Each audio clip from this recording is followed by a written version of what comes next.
Good evening and welcome to the Carnegie Town Hall.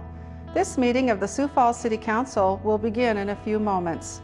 The City Council meets on the first, second, and third Tuesday of each month at 7 p.m. and serves as the city's policy-making and legislative body.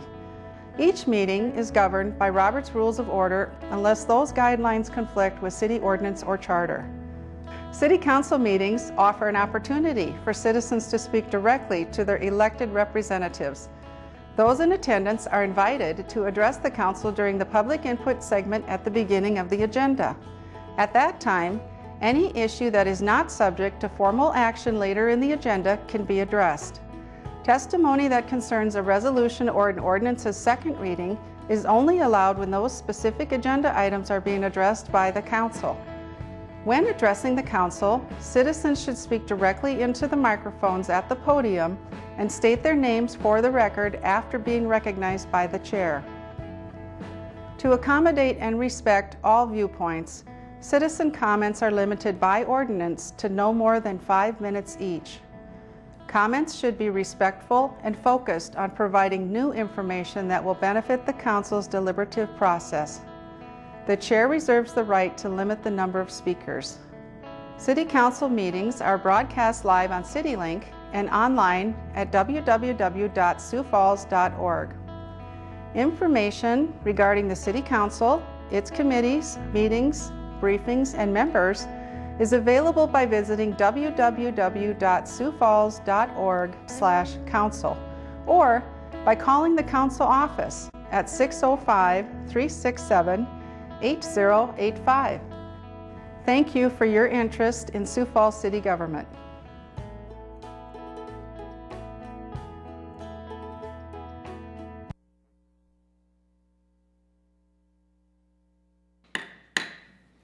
Good evening, everybody, and welcome to tonight's City Council meeting. We certainly are pleased to have you in attendance tonight. This is Tuesday, May 17th. We want to introduce you to your City Council. Council members Erickson. Here. Erpenbach. Here. Kiley. Here. Neitzert. Here. Rolfing. Here. Selberg. Here. Starr. Here. Staley. Here. Thank you very much, Council. In Sioux Falls, we start our City Council meetings with an invocation, with a blessing. And back with us again tonight is Reverend David Kramer with All Souls Unitarian Universalist Church here in Sioux Falls. Welcome back, Reverend David. And what we'd like you to do is to stand for the invocation and then remain standing for our Pledge of Allegiance. Reverend? Thank you, Mayor. It's great to be here. Words from the Song of Solomon. For now the winter is past, the rain is over and gone, the flowers appear on the earth, the time of singing has come, the fig tree puts forth its figs, and the vines are in blossom. They give forth fragrance.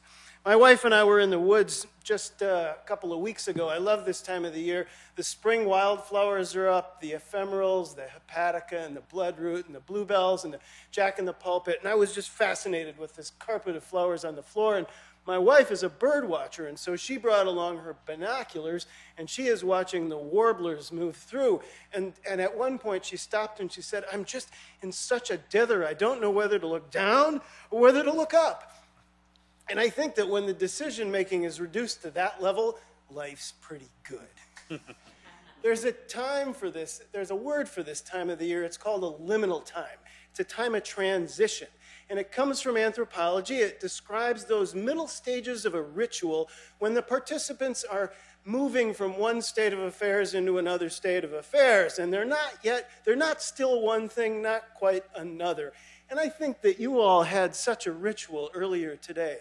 And I want to welcome you to this new post and congratulate you on your service. This is sometimes a kind of a loose time, and you won't know whether to look down or look up. And the mayor is going to have to figure out how to work with all of you, but I'm sure you'll figure it out. Please join me in a moment of prayer. Breath of life, Spirit within us. We are grateful for this day, for this beautiful weather, and this rich and thriving city. We are grateful for beautiful parks and clean water, a booming housing market, excellent health care that makes this city a destination, and institutions of learning that move us forward. We are grateful for a sense of opportunity here that you can feel. We are grateful for a moral compass that guides this city to protect the rights of everyone. We are especially grateful for these public servants who give of their time and energy, who would work together and on behalf of all of us for our common goals. We pray that they are wise in their counsel, productive in their discussions, respectful of each other and of all who come here to voice their concerns. We would, as a people, protect those among us who are disadvantaged by virtue of their birth, their class, their race, their religion, their orientation, or whatever they understand themselves to be. May we seek to make things right. May we work together to make Sioux Falls truly a welcoming community, a safe community, a community where hope is felt deeply by everyone, a community where promise is realized and where life is a celebration. May we be reminded here of who we truly are and who we wish to become. We pray in the name of all that is holy. Blessed be. Amen.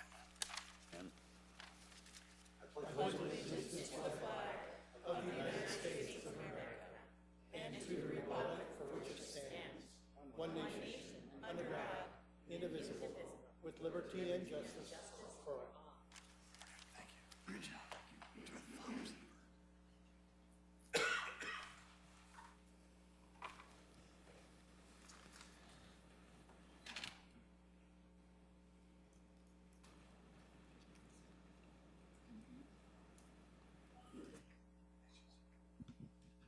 Good evening, everybody, and welcome to tonight's council meeting.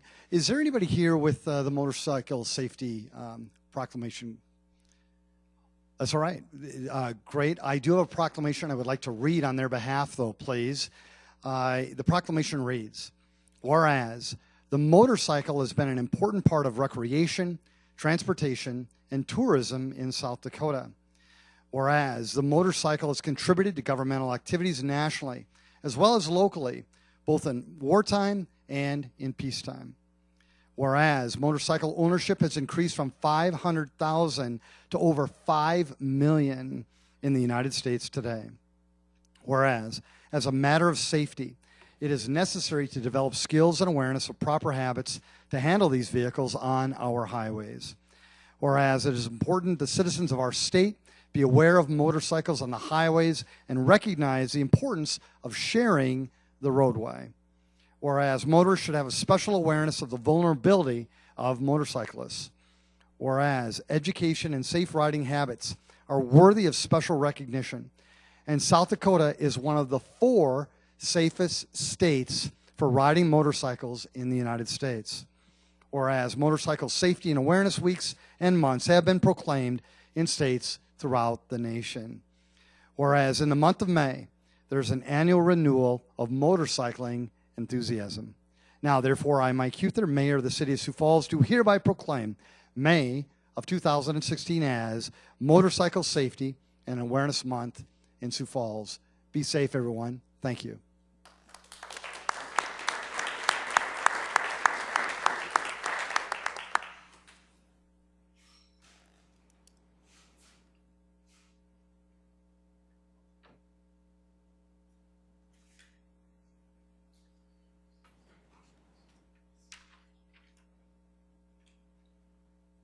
Council, thank you. We'll now move to our consent agenda. Any motions, changes, discussion?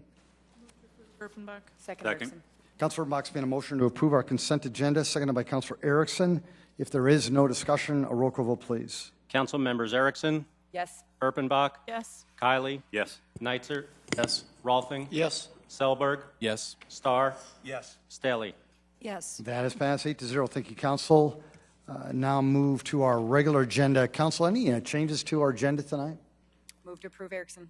Second Erpenbach. Councilor Erickson's made a motion to approve our agenda tonight, seconded by Councilor Erpenbach. If there's no discussion, a roll call vote, please. Council members Erickson, Yes. Erpenbach, Yes. Kiley, Yes. Neitzer, Yes. Rolfing, Yes. Selberg, Yes. Starr, Yes. Staley. Yes. That is passed 8-0. Thank you. Folks, welcome. This is an opportunity for you to engage the council on really any topic that's of interest to you. If it is an item that's later on in the agenda, we'd ask you to wait till that time. Otherwise, just basically 2 rules. Number 1, introduce yourself to the people of our town. And then secondly, we'd ask you to keep your comments to 5 minutes or less. Welcome, anybody. Welcome.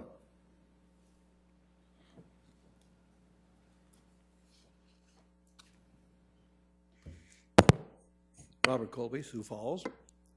For 4 of you, I will be speaking more directly. Some of those of you who've been on the council for a while will understand what I have to say. 4 of you now have more friends today than you had last week. A whole lot more friends. And a lot of them will come up and address you by your first name, and you won't have a clue who they are. But they're your friend. I don't know, you'll find that a whole lot of people who think they know more than you do will pretend to listen to what you have to say. Think about it. One thing I learned from lobbyists is they say, we always tell the truth. And you'll find this in city government, county government, state government. The good politicians always tell you the truth they want you to hear. It's not necessarily the whole truth, but it is true, because you will not trust them if they tell you something that is false. They may only give you half, but it will be true. And remember, a half a truth followed by a half a truth is not the whole truth. A half a truth followed by a half a truth equals a quarter of the truth. And you'll find that you will be making alliances with people here. Some of them you will agree with tonight or next week, and then you will not agree with them in a month.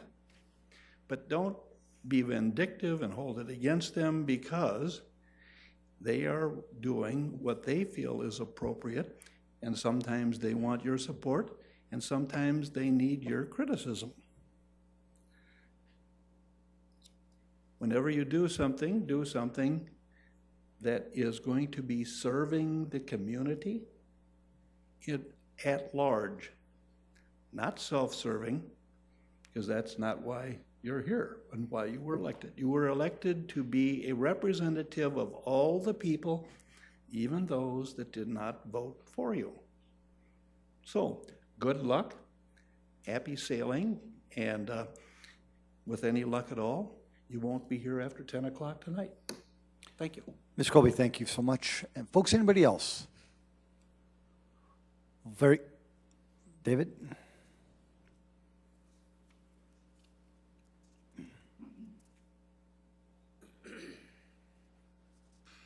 Greetings. My name is David Zokaitis, and I'm a regular presenter here, and nobody ever knows what I have up my sleeve because it seems to be quite variable. Tonight, well, I have a plan, and it's really a simple plan. I think it's a wonderful plan, and it's a powerful plan, but I'm not going to tell anybody what the plan is. I'll just tell you some of the consequences. And the reason I'm not going to let the cat out of the bag is because I need to build more of a foundation. You know, with these wonderful plans, they're kind of scary to people. And they're scary because the better the plan, sometimes the more you have to change your way of thinking. And that is one thing that people hold dear to the heart, the way they think. But anyway, let me provide this cornucopia of positive benefits for my plan, which only requires one change. My plan, if implemented, would reduce funding for international terrorism, starting here in Sioux Falls. It would help to reduce the climate of fear that pervades our country. It would help to reduce the cost of our government. It would reduce crime, help to boost the local economy, help to reduce addiction, and of course, reduce incarceration. It would promote a better relationship between police and citizens. We could promote public safety, and we could help people heal their lives. All of that for one change. But I'm going to hold everybody hanging until I build a foundation, and then we'll tell you what my one change is. And with that, have a good evening. David, thank you. You have a good week as well, sir. Folks, anybody else want to engage the council? Very good. Thank you so much. We appreciate it. Item 22. Item 22, deferred from the City Council meeting on Tuesday, April 19th, 2016. Special one-day malt beverage license for JAM Art and Supplies to be operated at Tower Park, 1000 North Main Avenue for the What's Up event on June 18th, 2016. Item 23, deferred from the City Council meeting on Tuesday, April 19th, 2016. Special one-day malt beverage and special one-day wine licenses for Downtown Sioux Falls Incorporated to be operated on levels 5 and 6 of the City of Sioux Falls parking ramp, 110 East 11th Street for Rooftop Cinema events on June 23rd, July 28th, and August 25th, 2016. Item 24, deferred from the City Council meeting on Tuesday, May 10th, 2016. New 2016-17 retail malt beverage license, including video lottery terminals, for Commonwealth Gaming and Holdings, Deuces Casino, 3.5, 5115 East Arrowhead Parkway, with conditional use permit 4148-2016, being approved on March 3rd, 2016, pending final inspections per Fire, Health, and Building Services. Item 25, deferred from the City Council meeting on Tuesday, May 10th, 2016. New 2016 retail wine license, including video lottery terminals for Commonwealth Gaming and Holdings, Deuces Casino 3.5, 5115 East Arrowhead Parkway, with conditional use permit 4148-2016, being approved on March 3rd, 2016, pending final inspections per Fire, Health, and Building Services. Item 26, new 2015-16 retail malt beverage license for Heinemann Hospitality Corp., Looks Fine Foods, 6213 South Old Village Place, cup not required. Item 27, new 2015-16 retail malt beverage license for Keller's Green Grocery, LLC, Keller's Green Grocery, 221 South Phillips Avenue, cup not required, subject to final inspections per Fire, Health, and Building Services. Item 28, renewal of 2016-17 retail malt beverage license for Keller's Green Grocery, LLC, Keller's Green Grocery, 221 South Phillips Avenue, cup not required, subject to final inspections for Fire, Health, and Building Services. Item 29, new 2016 retail wine license for Keller's Green Grocery, LLC, Keller's Green Grocery, 221 South Phillips Avenue, cup not required, subject to final inspections per Health, Fire, and Building Services. Item 30, new 2016 packaged liquor license, Keller's Green Grocery, LLC, Keller's Green Grocery, 221 South Phillips Avenue, cup not required, subject to final inspections per Fire, Health, and Building Services.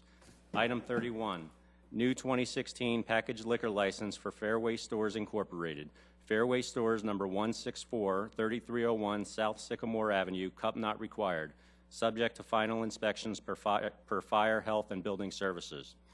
Item 32, new 2016 retail wine license for David Napolitano, Bredico, 201 North Weber Avenue, Suite 101, cup not required. Item 33, new 2016-17 retail malt beverage license for David Napolitano, Bredico, 201 North Weber Avenue, Suite 101, cup not required.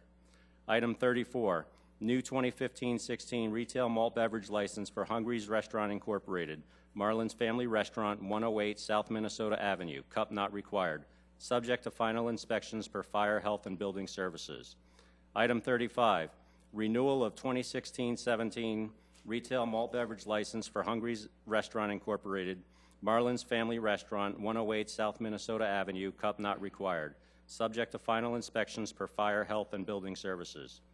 Item 36, new 2016 retail wine license for Hungary's Restaurant Incorporated, Marlins Family Restaurant, 108 South Minnesota Avenue, cup not required, subject to final inspections per Fire, Health, and Building Services.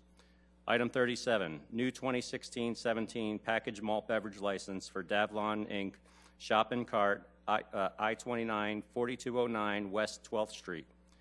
Item 38, new 2016-17 packaged malt beverage license for Grevco Incorporated, Shop and Cart East, 4301 East 12th Street. Item 39, new 2016-17 packaged malt beverage license for Grevco Incorporated, Shop and Cart Northeast, 2701 East 6th Street. Item 40, new 2016-17 packaged malt beverage license for Grevco Incorporated, Shop and Cart West 5112 West 12th Street. Item 41, transfer of 2016 retail liquor license with Sunday sales certificate from Pinnacle Hospitality Incorporated, Foley's Fish Chop Steakhouse, 2507 South Shirley Avenue, to Vanguard Hospitality SF, Foley's Fish Chop Steakhouse, 2507 South Shirley Avenue. Item 42, transfer of 2015-16 retail malt beverage license from Jackie Van Lowe, Jackie's Restaurant, 702 East 7th Street, to Jackie's Restaurant LLC, Jackie's Restaurant, 702 East 7th Street. Item 43, renewal of 2016-17 retail malt beverage license for Jackie's Restaurant LLC, Jackie's Restaurant, 702 East 7th Street. Item 44, transfer of 2015-16 retail malt beverage license from Dakota Golf Management Incorporated, Prairie Green Golf Course, 600 East 69th Street, to Dakota Golf Management Incorporated, Prairie Green Golf Course, 600 East 69th Street. Item 45, renewal of 2016-17 retail malt beverage license for Dakota Golf Management Incorporated, Prairie Green Golf Course, 600 East 69th Street. Item 46, transfer of 2015-16 retail malt beverage license for Firu Hordofa Shalom Ethiopian Coffee House, 1701 East 10th Street, to Ezekiel Osman Kauda Coffee House and Restaurant, 1701 East 10th Street, with conditional use permit 4509-2016 being reviewed on May 4th, 2016, pending inspection per fire. Item 47, special one-day malt beverage and special one-day wine licenses for Catholic Diocese of Sioux Falls Vocations Office to be held at O'Gorman High School parking lot, 3201 South Kiwanis Avenue, for a fundraiser on July 16th, 2016. Item 48, special one-day malt beverage and special one-day wine licenses for Sioux Falls sister cities to be operated at Fall Park West, park area north of the Sioux Falls Park and Recreation Office leading to Falls Park along Phillips Avenue, 131 East Falls Park Drive, for the German Fest on September 10th, 2016. Item 49, special one-day malt beverage licenses for Sioux Falls Air Show Incorporated to be held at Sioux Falls Regional Airport Grounds, grass area between South Dakota Air National Guard Camp and runway 927, 2801 North J.C. Lane, for the Sioux Falls Air Show on July 23rd and 24th, 2016. Tom, great job. Summer's here. Jamie.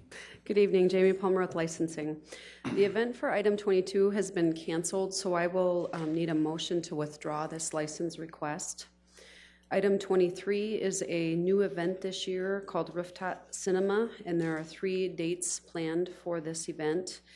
This event was reviewed by the Special Events Committee, and the events are planned as adult-only movies, and the time frame in which the alcohol will be served is very limited. The applicant is present if you have additional questions for him. Items 24 and 25 are requests for beer and wine licenses for one side of a building which could house 2 separately licensed establishments. At the April 19th meeting, the council requested that the applicant submit a new plan with a wall which would provide complete separation between those 2 licensed establishments. That plan was received last Friday and shared with you via the electronic agenda, and the applicant is present here tonight. Item 26 is a request for a malt beverage license. Items 27 through 30 are 3 separate license requests and a malt beverage renewal for a new grocery store that will be located downtown in the former Carpenter Ballroom space. Item 31 is a request for off-sale liquor for the Fairway Store's 2nd location. Items 32 and 33 are licenses for beer and wine, and the applicant is present. Items 34 through 36 are new license requests and a malt beverage renewal for a new Marlins restaurant, which will be located near 10th and Minnesota Avenue. Items 37 through 40 are all from the same applicant. All of the locations that are listed currently hold a packaged liquor license, and he is requesting packaged malt, which would allow him to sell packaged malt beverages on Christmas Day. That's the only benefit that he receives from these licenses. He did call this afternoon and said he was out of town and unable to be present, so he apologizes for that. Item 41 is a transfer due to a change in ownership. Items 42 and 43 is our transfer requests and renewal due to an applicant establishing an LLC. Items 44 and 45 is a transfer request to expand the legal description to include the entire golf course, and then of course the renewal that goes along with that. Item 46 is a transfer request due to a change in ownership, and items 47 through 49 are all special one-day requests, and I'd be happy to answer any questions. Thanks, Jamie. Council, would anybody want to make a motion to withdraw for item 22? So moved. Councilor Kiley has made that motion, seconded by Councilor Urbanbach. Thank you. Roll call vote, please. Council members Erickson? Yes. Erpenbach? Yes. Kiley? Yes. Nitzert? Yes. Rolfing? Yes. Selberg? Yes. Starr? Yes. Staley? Yes. That is passed 8-0. Thank you, Council. Any other discussion? Yes, Councilor I would Urbanbach. make a motion to approve item 23 and items 26 through 49. Second. Erickson. Thank you, Councilor Urbanbach's made a motion to approve item 23 as well as items 26 through 49. That was seconded by Councilor Erickson. Any discussion, Council? Council Vice Chair Rolfing. Jamie, 32, 33, can you explain those a little bit to me? It just, they're in a suite, is that a strip mall or? There's two businesses located in that building, and the other one is Fernson on 8th, I believe is the name of their business.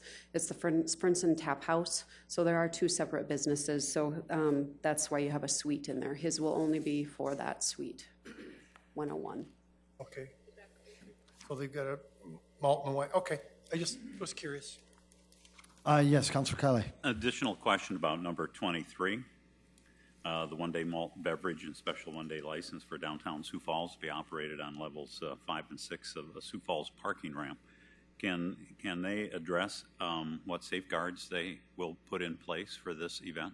Certainly. The applicant, Stephen, is here tonight, and I'll let him come up.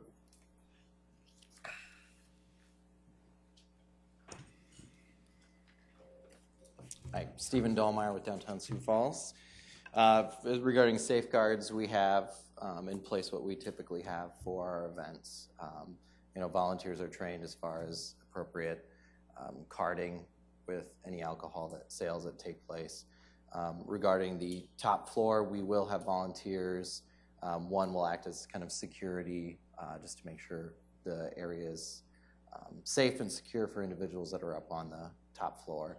We'll have signs along the edge, the perimeter area, just not to lean or hang over the edge of the parking structure. I'll have to admit that is a concern of mine. Anytime you mix alcohol and heights, it could end up with bad results. Any thought of any type of fencing or barricading around the, let's say, the 10-foot exterior to keep them further away? Yeah, we're open to putting up anything. I mean, we talked about a rope, a few feet, 5 feet from the edge or the perimeter on the top area, if that would be sufficient. And I would much prefer that we have that. Can we make that as a stipulation before we authorize that? Offer an amendment. Jamie, any thoughts on that from an alcohol licensing standpoint? You certainly could put that in as a stipulation, but I thought we approved that item. No, it's part of a It's part of our single motion discussion. We could always. still separate it from the rest if necessary. Or you could make an amendment to the overall motion, Certainly could. amending item 23 out of the whole motion. I would like to suggest that we amend that so that there is some type of at the very least, a rope barricade separating the exterior from the participants. I know in one of the pictures that they provided, there was cones with a rope kind of trailing on top of it.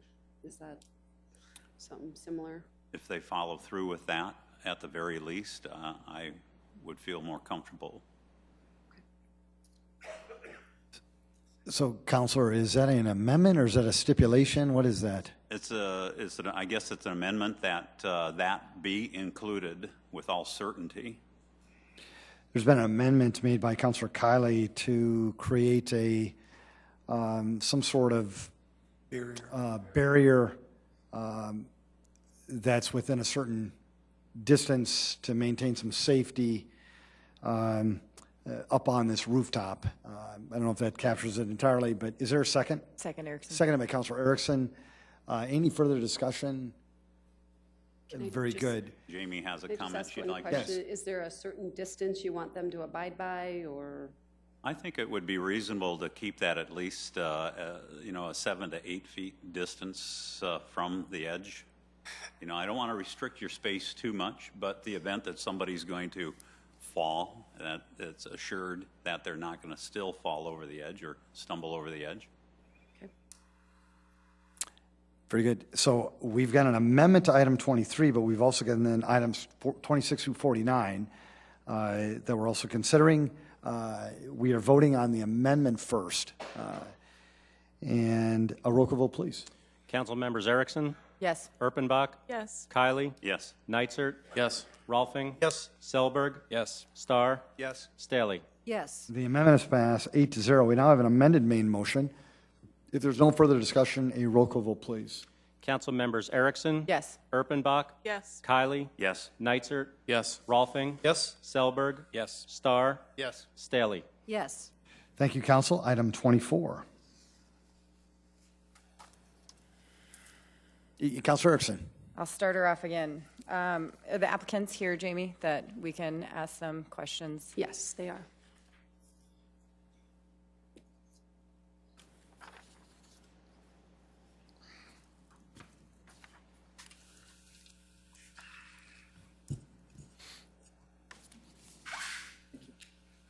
Welcome. Thank you. I just have a couple questions.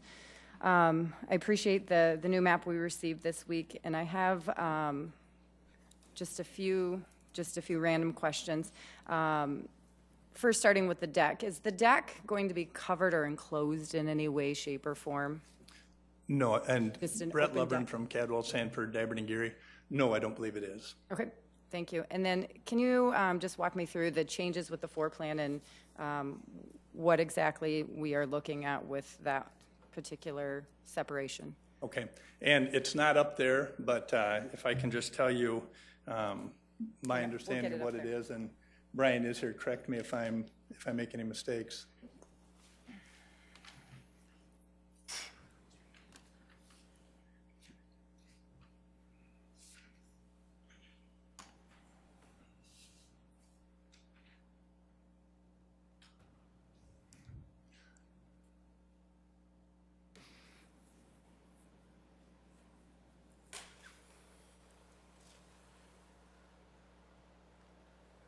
Okay, and there's only one door that goes out to the deck, so there's only one way to get in and out of that. You'd have to come through the one side. The wall now, you'll note from the original plan, in the back portion, it comes all the way through, and it follows all the way down there, separating the bar completely. It cuts off where the bar was previously connected. It cuts that off completely, and then it deadheads into exactly where he's pointing right now. Thank you. And to go in, you'd have to come from the outside, go right to enter that side to room 2, or left to enter room 1. Separate bathrooms on each side.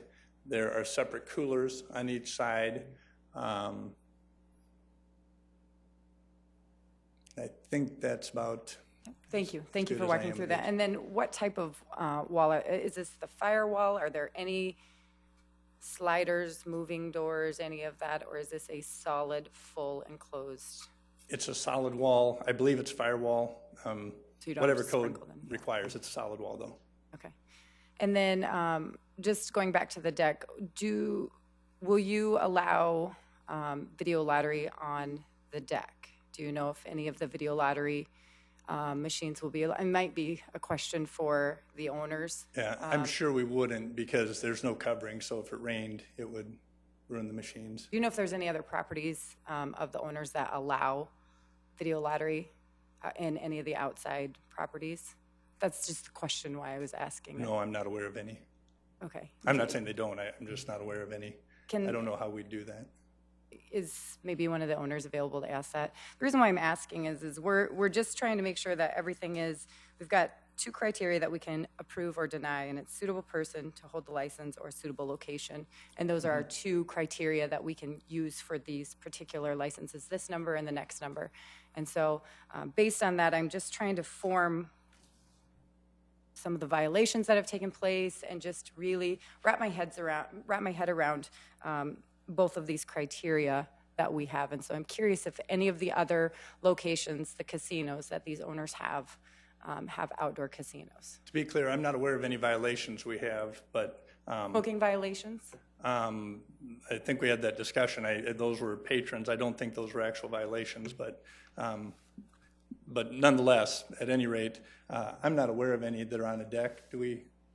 Or an outside smoking area. I know a lot of places, since the smoking law went into place, I've frequented many places, and they have the garage doors that open up, and you can smoke, you can eat, there's fire pits. In it or just No, I'm asking if yours have any of machines. The question is, any outdoor deck areas with video lottery machines in it that I'm aware That of? allow smoking. Not that I know of. Okay. I would probably head down to Wiley's and check out. There's 2 machines sitting in the outdoor smoking area with cigarette ashtrays and full ashtrays sitting there at the same time. So I'd probably just verify that, because I know those can't be at the same place with alcohol smoking and the video lottery. So just one suggestion as we move forward this.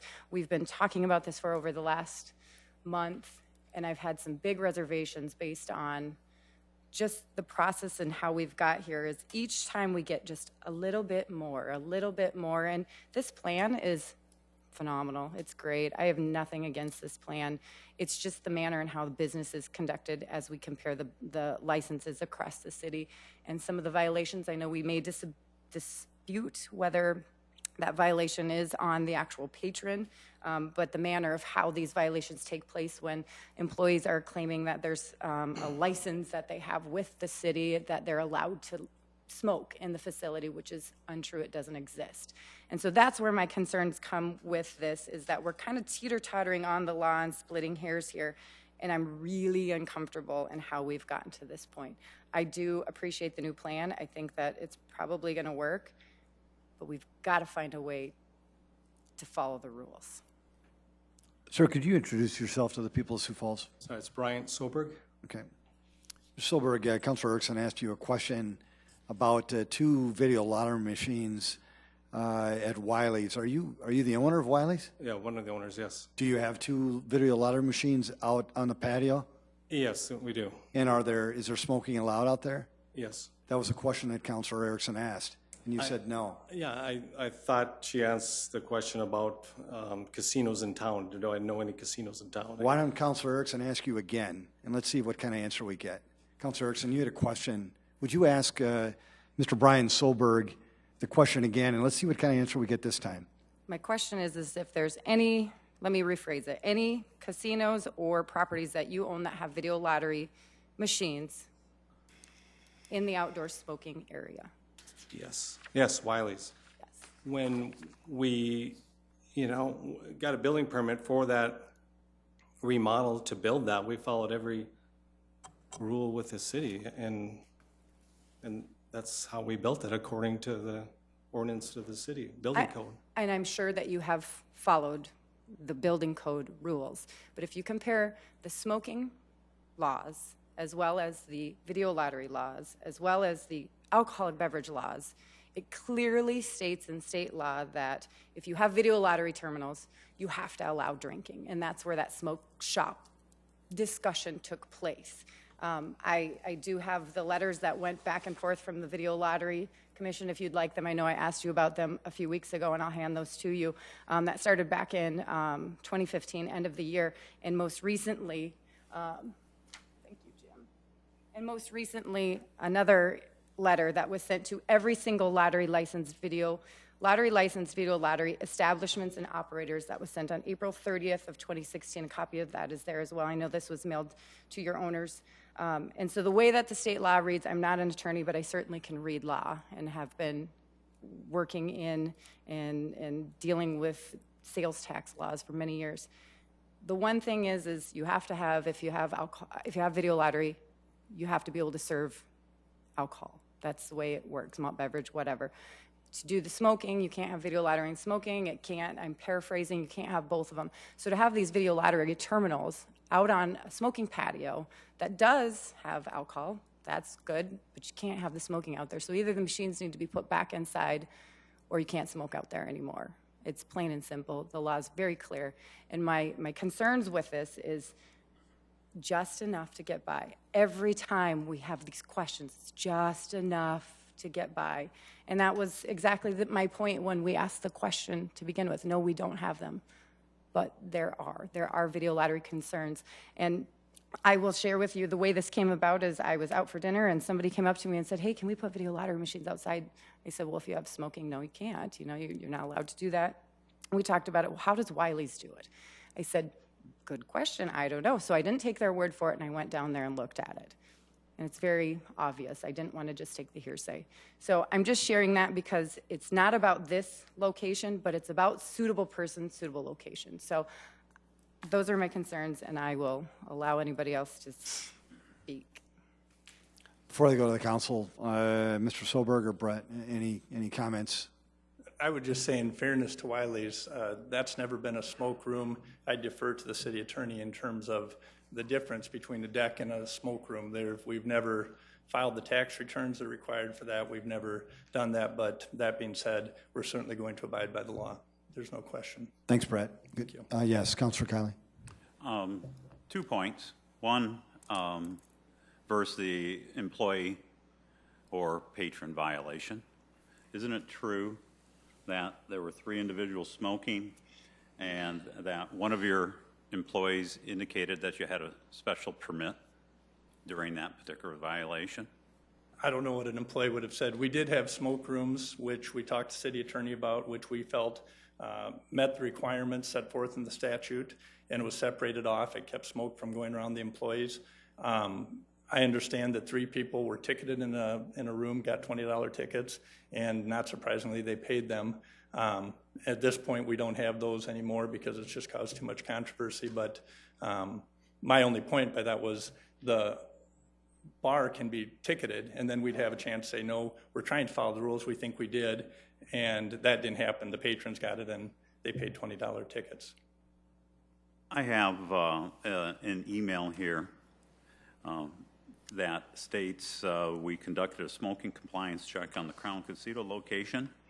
3 patrons were found to be smoking in the business and were cited by officer, I'm going to mispronounce this, Havalik, who was in uniform. The employee claimed the business had a special license to allow customers to smoke. And that was respectfully submitted by Nielsen James, Connolly Street Crimes Unit with the Sioux Falls Police Department. So did the employee state, or did they not state, that they had a special license to smoke?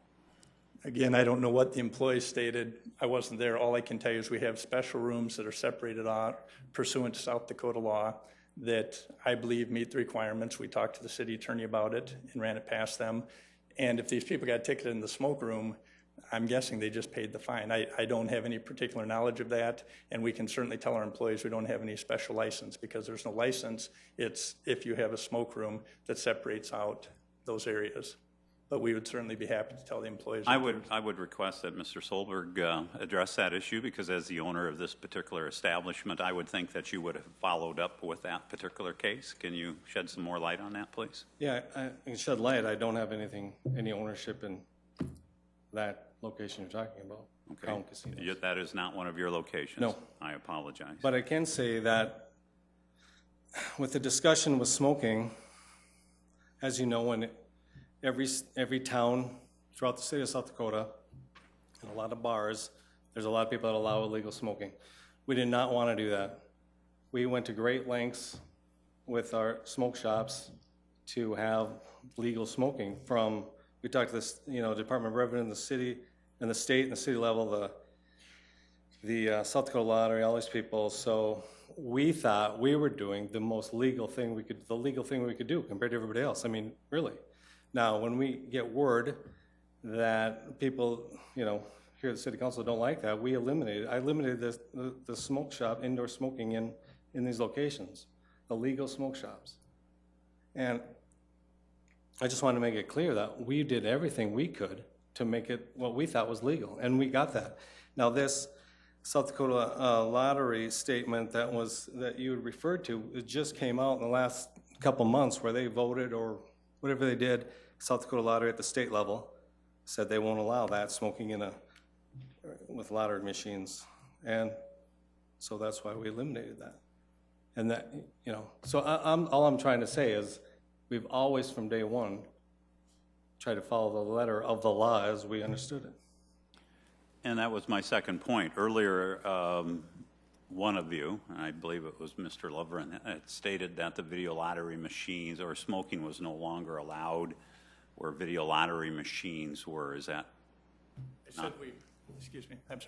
I said we no longer have the smoke rooms there. There's smoking on a deck, I understand, to be different than smoke rooms. Like the one that will be at this location, it's not a smoke room.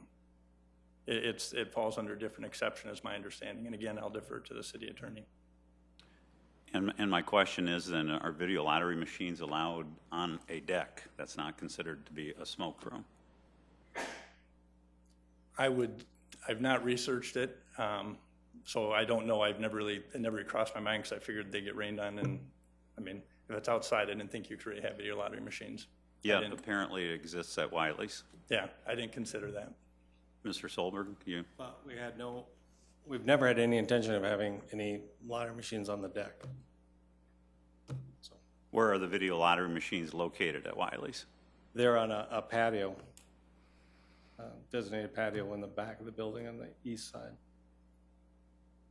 And, some of these issues that have just come out with the South Dakota Lottery, to be honest with you, with Wiley's, maybe I guess that needs to be taken a look at. I'm not, to be honest with you, it just popped in my head right now when y'all mentioned it.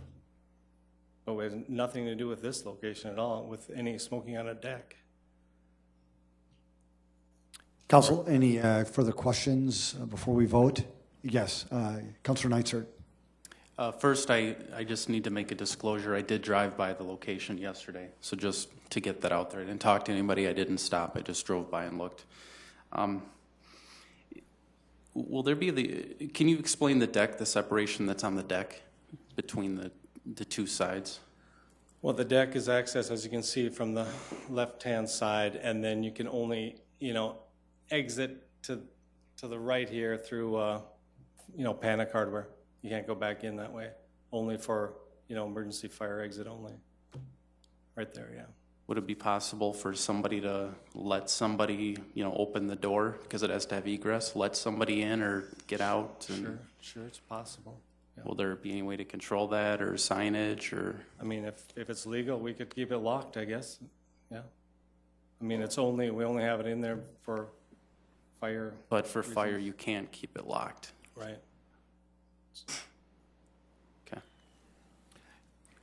Okay. Councilor Seeley. Well, I just want to say being just newly sworn in today, I've been watching this evolve as a citizen, and I do appreciate that you appear to have made the changes that they asked you to do. And I think working forward in the law, I mean, there's many things that come against us or that we have to address. And so I appreciate that you have put the separation in, you've got the bathrooms in, and I'm hoping that your intentions are going to continue to be that of, keeping it full of integrity. Well, that's our intentions, and that's what it's always been going forward with issues with the smoking and that kind of thing. Councilor Bach. Just want to clarify, items 24, we're discussing really 24, but we also have 25 under consideration. When we look at the drawings that are before us, and I too appreciate Councilor Staley's right that you have really kind of done what we asked, put the firewall in. Couple of questions. One, which side of this building are we talking about in items 24 and 25? The right side, the smaller side. What will the other side be then? That left side? Well, we have another building 100 yards away from here that we plan on tearing down and transferring the liquor license into here. Okay. And then will there be a sprinkler system in this building? Yes. There will be. This is a firewall. The wall that you've drawn in here is a firewall, but you're also going to sprinkle, even though you don't need to now with a firewall in there. Well, it started out as a firewall, and then we decided to sprinkler the building, so it hasn't been, it's probably actually framed as we speak, but so, I mean, we don't have to build a firewall per city code, but we plan on having a wall. A firewall is just 4 sheets of 5A sheetrock, whereas a non-firewall is 2 sheets of sheetrock. Okay. And then one last, if I could, just the deck. Again, I'm trying to read drawings that I really shouldn't be allowed to read because I can't understand them necessarily, but there is a roof on this deck because there's a roof line around it. I misspoke. There is a sloped roof on the deck, yes. Okay. Because I just couldn't picture how this door was going to be on a deck that didn't have a roof, but it's more than a deck, isn't it? It's more of a room. No, it's, 3 sides are open like a deck. It has a sloped roof on it from the building to the back of the deck. It's framed. Then how is there the door going off that side then? Why is there a door there if it's an open space? Well, to be honest, I don't know. I mean, it's maybe they'll frame up all the way there. I don't know, actually, to tell you the truth. I mean, it would be a high. It seemed odd to me, and if it seems odd to you, then I'm okay with it. But it seems like a place for a door. There's no reason for us to have a door there. We don't. There's right, no reason for us to. You have doors going out of the. Right. We don't need a door there. We don't really. I don't care if there's a door there. Could I have Ron Bell come up and answer this question for me?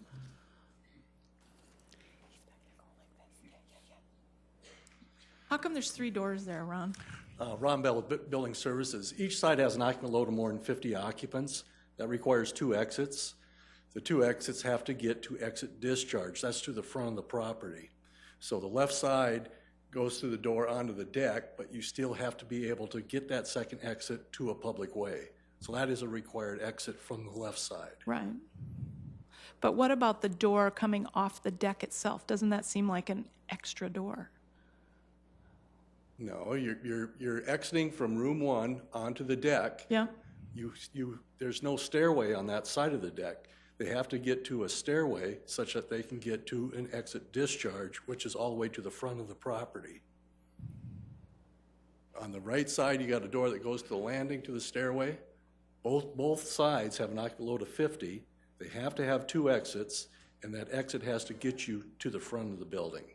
So what you're saying to me, Ron, is that your understanding is that that is an enclosed space that I need a panic bar to get out of. And what he is implying to me is that it's an open space that doesn't necessarily need a door. Open space and closed space, you still have to get the second required exit to a stairway to get to the exit discharge. Okay. Thanks. I don't want to go any farther into the weeds. Thank you. Council Vice Chair Rolfing.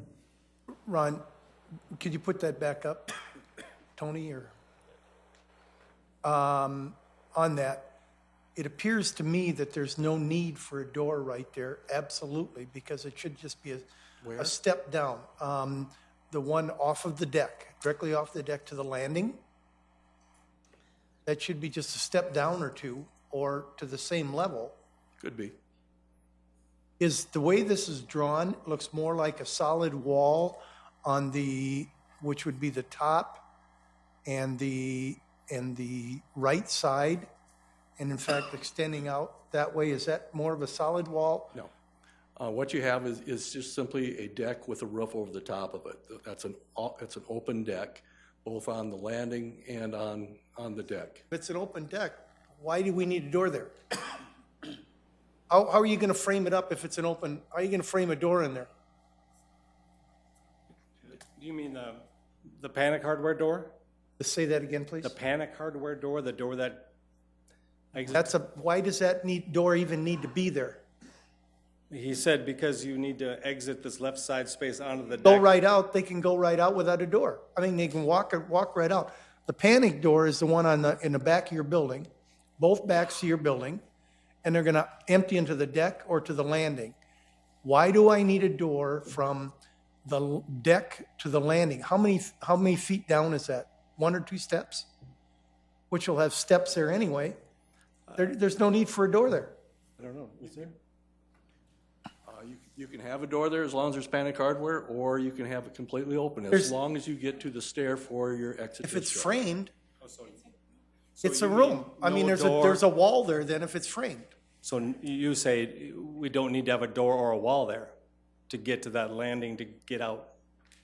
I guess I don't understand why you would. I don't know. Jamie has something to add.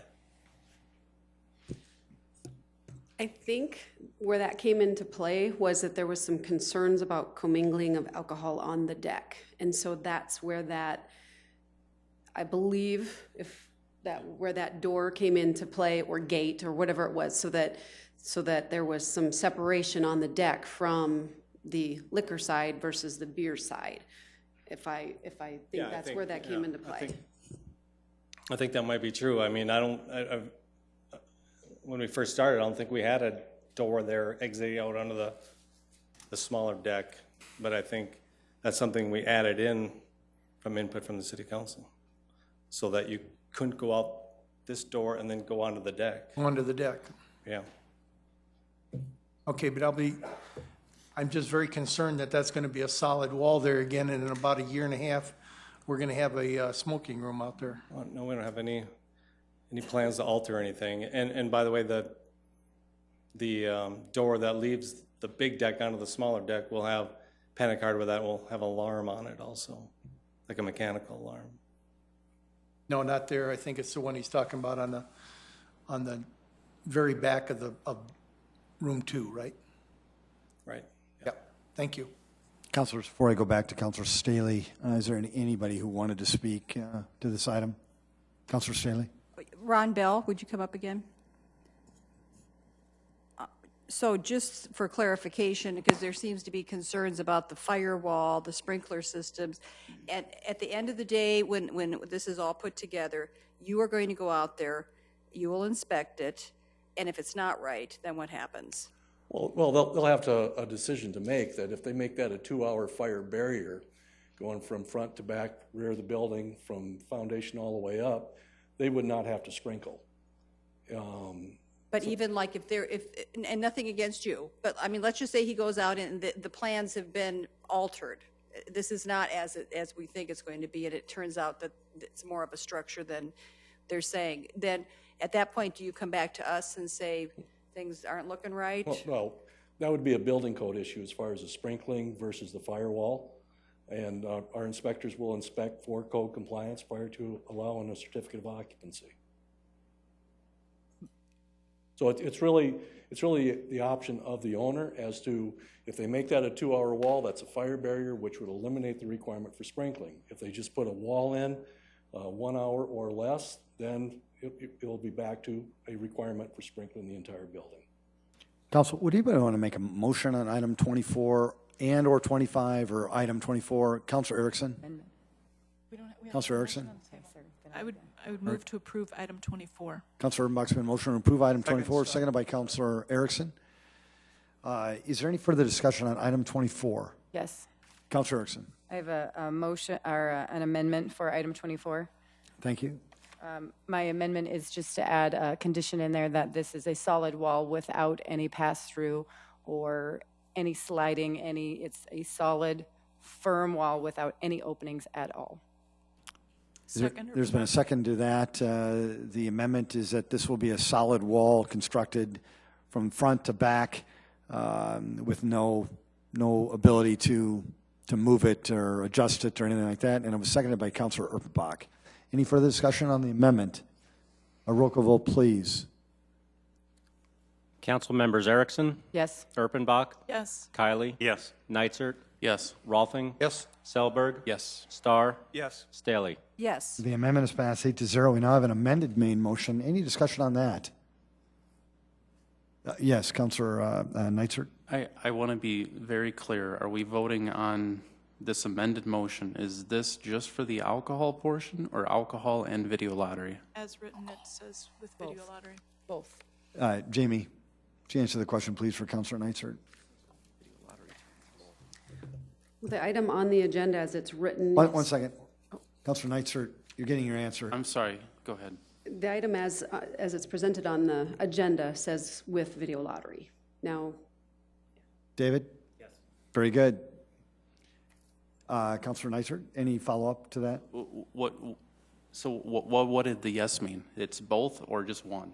I just need to be very clear. As stated on the agenda, it would be both alcohol and video lottery in this instance. So this motion is that, as amended, the solid wall would be required for the alcohol and video lottery placement, both. Okay. Councilor Kiley?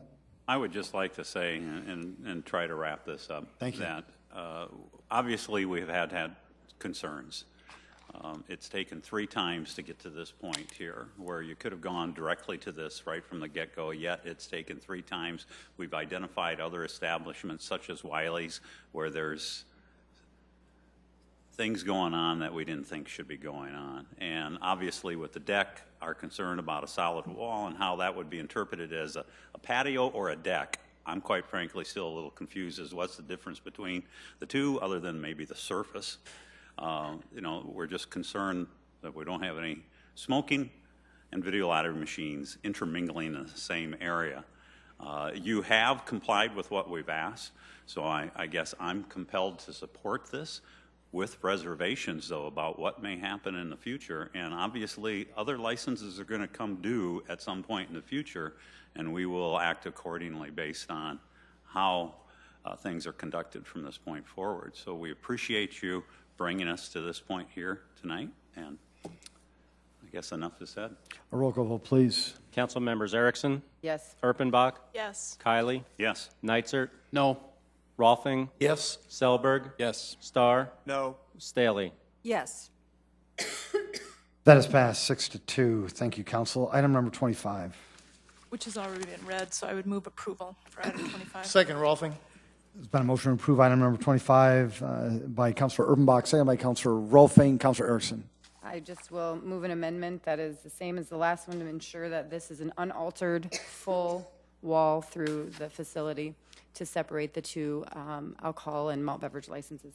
Second, Erpenbach. There's been a motion made by Councilor Erickson, which is similar to the prior one on item 24, which was seconded by Councilor Erpenbach.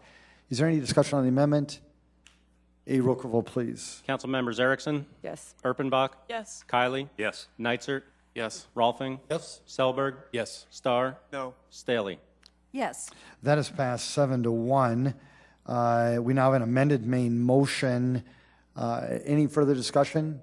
Yes, Councilor Nitzert. Just a very quick comment that my vote is based on suitable person grounds, this one and the previous. Thank you. A roll call vote, please. Council members Erickson? Yes. Erpenbach? Yes. Kylie? Yes. Nitzert? No. Rolfing? Yes. Selberg? Yes. Starr? No. Staley? Yes. That is passed 6-2.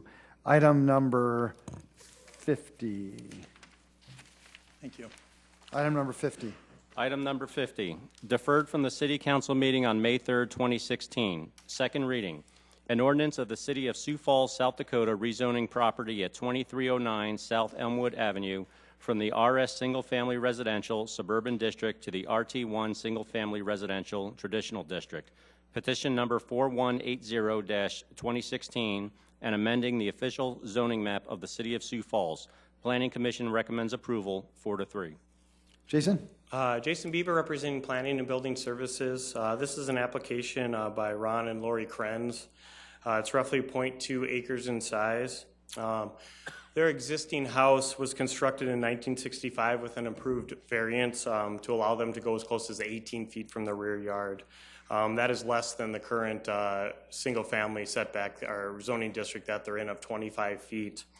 The applicants would also like to construct, as you can see on this thing, a Four Seasons room along the west side of their existing house.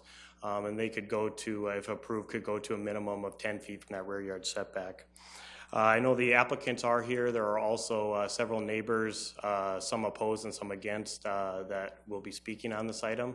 And I'd be happy to answer any questions you may have. Thank you, Jason. Folks, welcome. Thanks for staying so long. We appreciate it. Is there anybody who wanted to speak to this item in the audience? Welcome.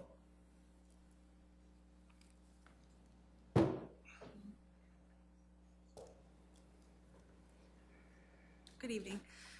We are Ron and Lori Krenz, and we live at 2309 South Elmwood Avenue. We are here this evening because we would like to rezone our property from the RS Single Family Residential Suburban to RT1 Single Family Residential Traditional, so we can replace our older current deck with a four-season room no deeper than the existing deck currently is. We have a well-respected contractor on board to do this work for us. Currently, our home does not meet the required 25-foot rear setback within the DD2 form. By switching our property to the RT1 single-family residential traditional, we will be within the required setbacks of the proposed DD3 form. This proposal does meet and is consistent with the Shape Sioux Falls Comprehensive Plan.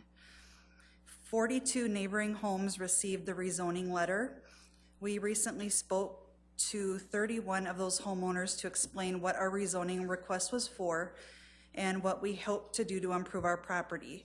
We received 47 signatures from these neighbors that supported our decision to invest in our home. That is 74% of the neighbors the city felt were affected by our request, and we hope you will take their opinions into consideration tonight. We would also like to mention that a home located across the street from us, 2 doors down, went on the market last week. The for sale sign was placed in their yard the afternoon of May 12th. The next day by 1 p.m. on Friday the 13th, there was a sale pending sign already in place. We found out this past weekend that in that short amount of time, the home wound up in a bidding war with 3 prospective buyers wanting to buy that home. Our large, bright orange rezoning signs never moved off of our property during that time, so clearly rezoning our property was not in any way a detriment to the homeowner selling that property. People move into our neighborhood and they stay for the long haul. We love our home, but we hope to improve the functionality of the home. We have amazing neighbors who take pride in their property. We love our neighborhood and we want to invest in our home to not only update it, but to improve the property and its value. We feel we are also making an investment in the entire neighborhood where we plan to live for years to come. Thank you. Lori, thank you. Ron, did you want to speak? No, I'm. Very good. I thought, very good. Lori, nice job. I don't blame you. Thanks. Very good, Lori. Folks, anybody else want to speak to this item? Welcome.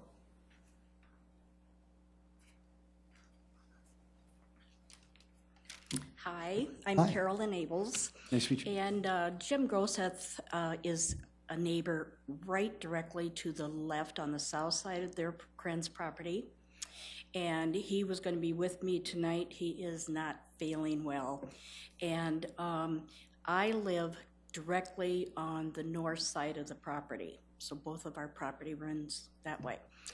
And I am representing some of the neighbors in the immediate neighborhood. Some of them are here tonight. When the home was built in 1965, it wasn't a common practice to have these four-season rooms. But 51 years later, it is very popular right now, and there are a lot of these four-season rooms that have been placed on homes in our area.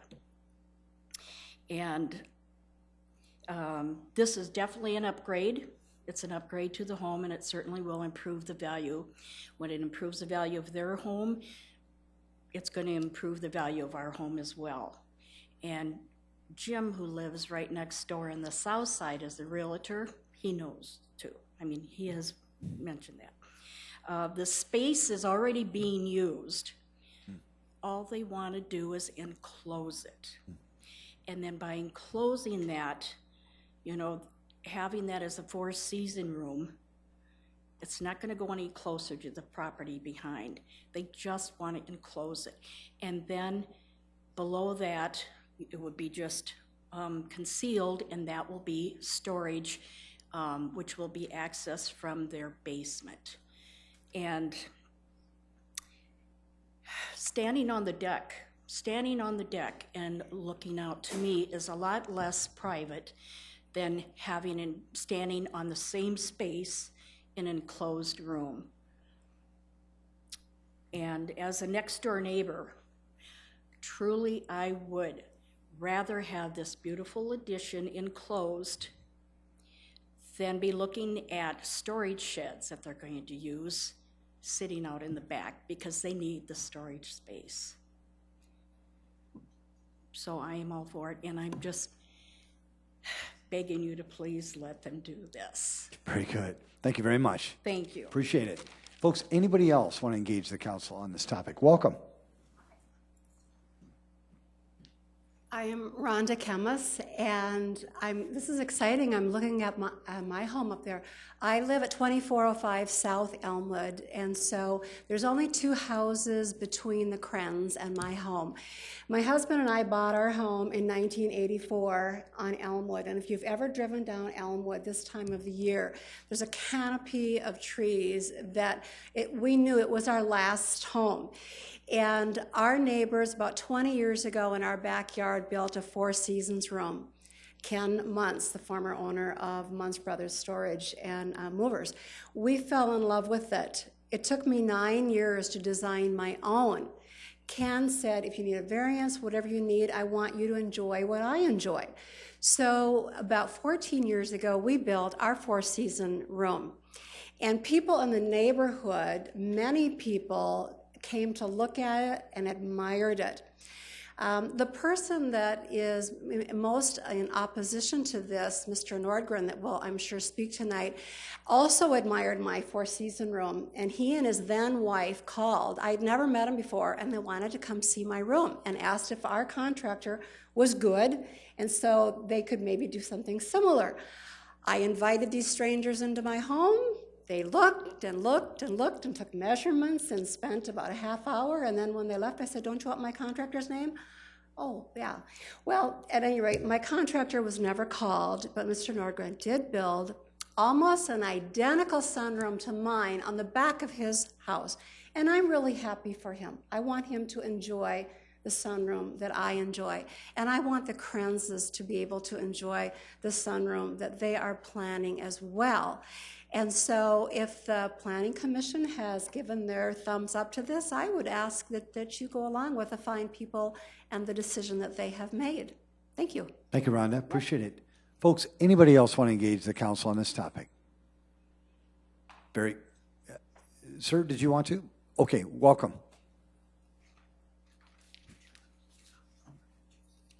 My name's Chris Nordgren. I live at 2504 West 31st. And I want to thank the council and the mayor for hearing my comments here this evening. I live adjacent to the property seeking the rezone, and I'm here to ask you to vote against this rezone petition, and I have a number of reasons for this. The first reason I have is that this rezone petition is contrary to the intent and the letter of the 2013 Shaped Places zoning ordinance. RT1 is simply not intended to be used within the low-density RS DD2 suburban-style neighborhoods. There's a handout being passed around there. Section 160.018 of the ordinance explains that RT1 is intended for 2 types of areas or neighborhoods. One, that's core area neighborhoods. Second, that's newly developed areas that desire higher density neighborhoods. Now, both of these are specified as having traditional style houses. None of these characteristics fit with our neighborhood. Now, the bulk regulations for DD3 in section 160.084, it's also in the handout there, states that for this house, it will allow the planned addition, of course, as mentioned, to be 10 feet from the back property line. If rezoned, though, any owner of this property could also build it 10 feet from the front sidewalk and 2 feet from the property line on one side. Now, the neighborhood surrounding this proposed rezone has front yards mostly built to 30 feet back from the sidewalk, back setbacks primarily 25 feet or more, and 10 feet on both sides. Now, Shape Place's plan and law call for compatibility and harmony in development. The rationale for this rezone calls for doing the exact opposite of that. Next, this rezone would establish a harmful precedent. Right now, there's absolutely no precedent for this proposed manner of RT1 rezone. Now, Shape Place's zoning map, if you take a look at it, it shows that the closest RT1 zone properties are well over a mile away within the densely built core areas of Sioux Falls. Now, the Planning Commission has only approved rezoning RS to RT1 4 times since Shape Places was enacted.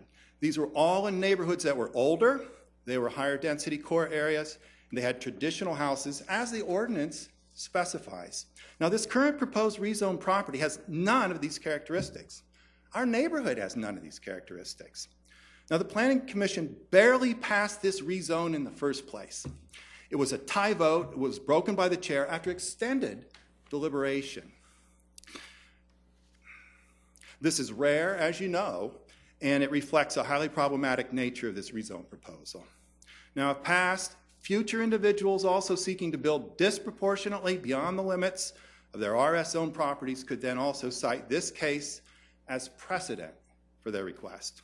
Next, the addition itself would be unsightly and have a negative impact on the neighborhood. It would be a full addition, 24 by 12 feet, 2 stories high, windows all around. It's for all seasons, as mentioned. A 20-foot deck on the side of this, spanning 44 feet and lined up 10 feet from the back property line. It would be obtrusive. It would be intrusive.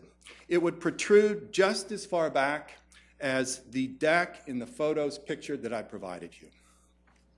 It would tower over adjacent properties and it would be in full view of at least 11 surrounding properties during winter months. Next, this rezone is unnecessary anyways. There are other perfectly good options within the current zoning for constructing an addition on this property. First and foremost, the 19-foot by 52-foot side yard on the south. Also, on the north, the garage could be reconfigured for an addition. I do have a petition with the signatures of 24 thoughtful neighbors who understand everything that I've discussed here. We asked the City Council not to approve this rezoning request, and I ask those neighbors who are here to please stand or raise your hand just so the City Council can recognize you. But I have another petition to submit to you. That would be the 2013 majority vote of thousands of Sioux Falls residents for the Shape Places standards and goals that we're standing up for right now. So in conclusion, this rezoning petition asks the City Council to simply ignore the Shape Places plan and ordinance related to RS and RT1 neighborhoods. This proposed rezone is diametrically opposed to the intent of the Shape Places 2035 plan. This proposed rezone violates the intent and letter of the 2013 Shape Places zoning ordinance. There is currently no precedent for this manner of RT1 rezoning, and if passed, this would establish a new precedent of reshaping neighborhoods rather than maintaining harmony and compatibility. This rezone would create unintended destructive changes. Finally, this rezone is unnecessary in the first place because there are already existing other good options. So we therefore respectfully ask the City Council to vote down this rezoning petition. Chris, thank you. Appreciate it. Thank you very much. You bet. Folks, anybody else want to engage the council on this topic?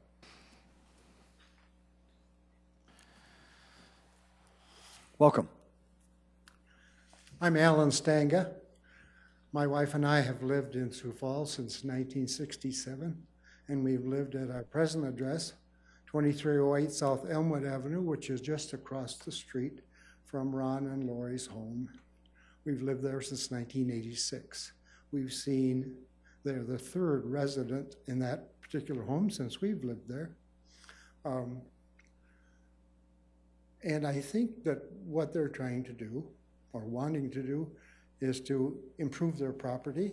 And I would think that any sort of improvement in their property would enhance the whole neighborhood.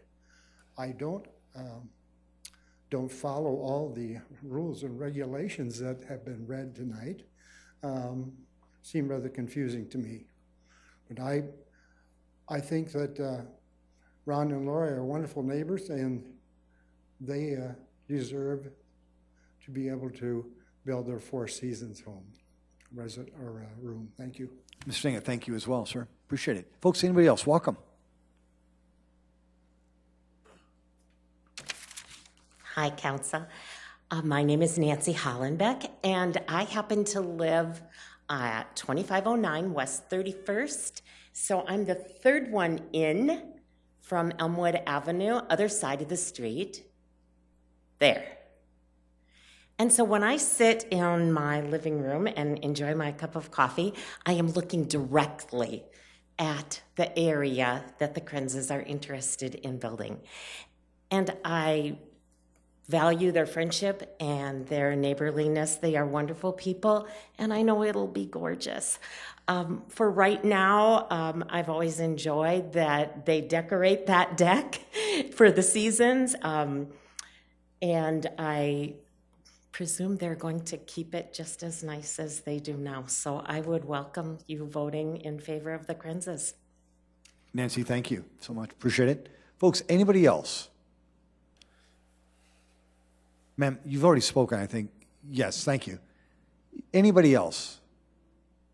Council? Yes, Councilor Erickson. Can I ask a question to Jason? Jason? My question is, why the rezone and why not to Board of Adjustments? Like what, help me understand why it didn't go there versus doing a rezone in the neighborhood. Jason Bieber again here. That's a good question. I believe as we looked at this from a planning side and also from the zoning side who handles the Board of Adjustment, we were all in agreement that the rezoning was their best option. Shade Places was, when it was approved, we touted zoning matters. Once your property is zoned, you can do what you want on it. So we've tried to steer away from all these variances here and there. We created the RT1 zoning district for some of these properties that didn't meet the current RS zoning district.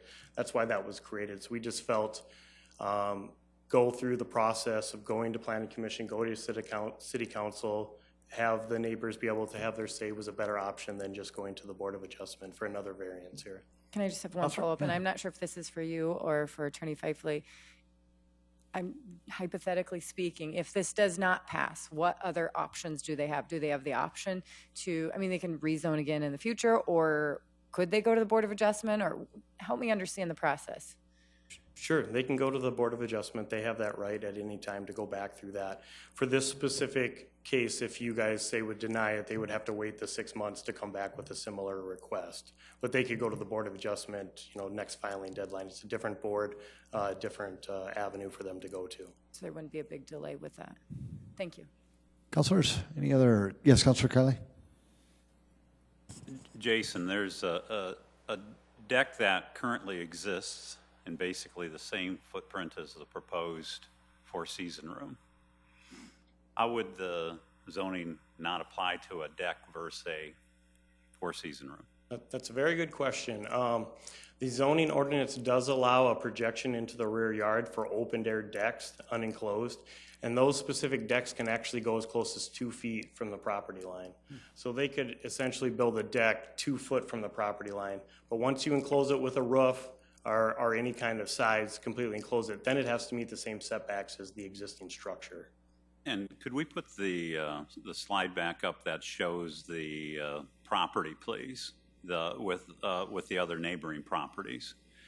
This property was configured in this manner since day one, since all the buildings were produced. So this is one of those unique properties that, unfortunately, Shade Places was designed to standardize zoning throughout the city as much as possible, but we knew going in when we authorized Shade Places that there would always be some exceptions. And I do appreciate the fact that the people voted overwhelmingly in favor of Shade Places, but I don't know that that was necessarily intended to be implied that it would be this property specifically. And in this particular case, I think this is one of those unique situations where we do have to look at other alternatives just because of the configuration of the property. You know, I have to admit that one of the neighbors who spoke to you know, privacy on a deck versus privacy inside an enclosed area, you know, I can address that personally because we have a similar situation where individuals that frequent their deck are out, and you certainly know they're there, where I'm sure they do not know that we're present, you know, inside our enclosed four-season room, which, by the way, is not as close to the property line. I will say that, but there is a privacy issue there that I think this actually offers greater privacy. I'm concerned too about establishing. Initially, I was concerned about establishing a precedent, but in this situation, I think this is one of those unique situations where we have to judge each individual property on its own merits. I need to sound in here a little bit because this is my old neighborhood. My kids grew up here for 25 years, and I love the neighborhood. I think it's wonderful, and you're right, the trees are mature, and it's a beautiful place. We're in a bit of a dilemma here, though, and our dilemma is that Shaped Places needs to stay in perspective. Let's put it that way. And by rezoning this, we open a can of worms, if you will, to other situations and allow a lot of different things in that may not be near as nice as what you're planning or as appropriate. So I can tell you right now, I'm gonna vote no on this, but I'm going to encourage you to go to the variance board and ask, or the board, and ask for a variance to do this project. And you may find a different reaction when you come back, when it comes back here for that. So I would encourage you along those lines. Councilor Buck. I'm going to disagree with Councilor Rolfing in that this is an odd lot to begin with. I agree with Councilor Kiley that this is one of those things that we have the opportunity to fix this for these folks and for the neighborhood going into the future. I don't know that a variance is going to solve anything. It goes back to that idea of trying to mitigate things and create that harmony that we're looking for. I think this was a funky lot. A developer made some extra cash by squeezing that thing in there, and now we just need to balance it out for these folks, and I would encourage you to support this. Councilor Staley. Question for you, Jason. How wide is that deck right now? I'm not exactly sure, but if it's going to be the same as the new addition, that addition they're showing is 12 feet wide, so I'm thinking it's 12 feet wide. What, 12, but I thought the new addition was 25 feet wide. It's 12 by, yep, 24 wide by 12 deep, so. Okay, so it's twice the size of the deck. And then my understanding is there's going to be a foundation underneath this? Yeah. What is the difference between a four-season room and just an addition? For zoning, nothing. If it has a roof, if it has a wall, it's the same thing. It could be called just a... Yeah, you could call it anything you want. As long as it has a roof on it, we treat it as it has to meet the same setbacks as the existing house. If they just did a deck out there, then that's where it can project into that rear yard and get 2 feet from the property line. Councilor Starr. Yes, Jason, I guess where I'm concerned, and I think we may have steered these folks in the wrong direction. I agree with the project and what they're trying to do. I think Councilor Rolfing pointed out the maybe a variance is there, and maybe it's a discussion for an informational how we handle situations like this. From a policy standpoint, I understand what you're doing as staff, but I think as a council, not to speak for everyone, but I think we might want to address how we would handle a similar situation in the future. I'm not going to probably be able to support this tonight, but I want them to go ahead with their project and go down that route as a variance to solve the problem. So I guess from my point of view, that's the policy and that I'd like to see us going forward with. And I think that's a good point with this RT1 zoning district. You know, we're learning Shape Places is new. If that's something that we want to go forward with, that's the policy, that it's only used for lots less than 50 feet. I mean, that's definitely something that we can learn and evolve with this whole zoning district. When you implement something, sometimes it takes a while to get it exactly the way you want it. So, Councilor Neitzer. Coming from the Board of Adjustment, I would say the big thing there is that we approve the site plan as presented. So we would be just approving, you know, for example, this, whatever you want to call it, this Four Seasons porch, and it's actually an addition is what it is. Whereas here, once we rezone this, we've opened up a big can of worms. The setbacks change in all different directions, and then we never see it again. So this property owner or future property owner, and you can correct me if I'm wrong, could come in and pull a permit and put additions on the front, on the side, you know, so there's a lot of things that somebody could do once this is rezoned. the side, they wouldn't, the side setback is the same under this district as the other district, so. What about the 2-foot exception, That as would- long as it hasn't been reduced by the other Well, other I think yard? then it has to go to the Board of Adjustment is what it says in that thing, on that sheet. Okay, I'd have to look. We played with that language. We may have removed that clause. I don't remember. But this garage is set back, I think, 10 feet from the behind the house. Mhm, So I think they would be allowed to go forward another 10 feet and be as little as a 10-foot setback in this Not the district. garage, the house could. The yes, house correct. is what I'm referring to. Yes. Okay. If this thank you. rezoning is approved, they could do 10 with the house, 20 with the garage, and then 10 in the rear. Correct. Yeah, okay. Council, would you make a motion on this item? Move to approve, Erickson. Second, Erpenbach. It's been a motion to approve this item by Councilor Erickson, seconded by Councilor Erpenbach. We've had very, very good discussion. Any further discussion? Councilor Neisert. Very quickly, I would urge a no vote. This is swatting a fly with a sledgehammer. There's a lot of other ways that you could fix this. It opened up a can of worms. It could change the character of the neighborhood. Hey, Councilor Kiley. Well, I would further argue that the RT1, it's true that it was originally designed for the core neighborhoods within the city, but that's not to say that we do not have similar situations outside in the peripheral part of the city. And I think this is one of those cases. And to say that it's going to establish a precedent, we still evaluate each of these properties based on the facts presented to us. This will not open up a can of worms, only if you allow it to open up a can of worms. And look at, this is a situation where this footprint existed from the day this place was built. And I would urge your support.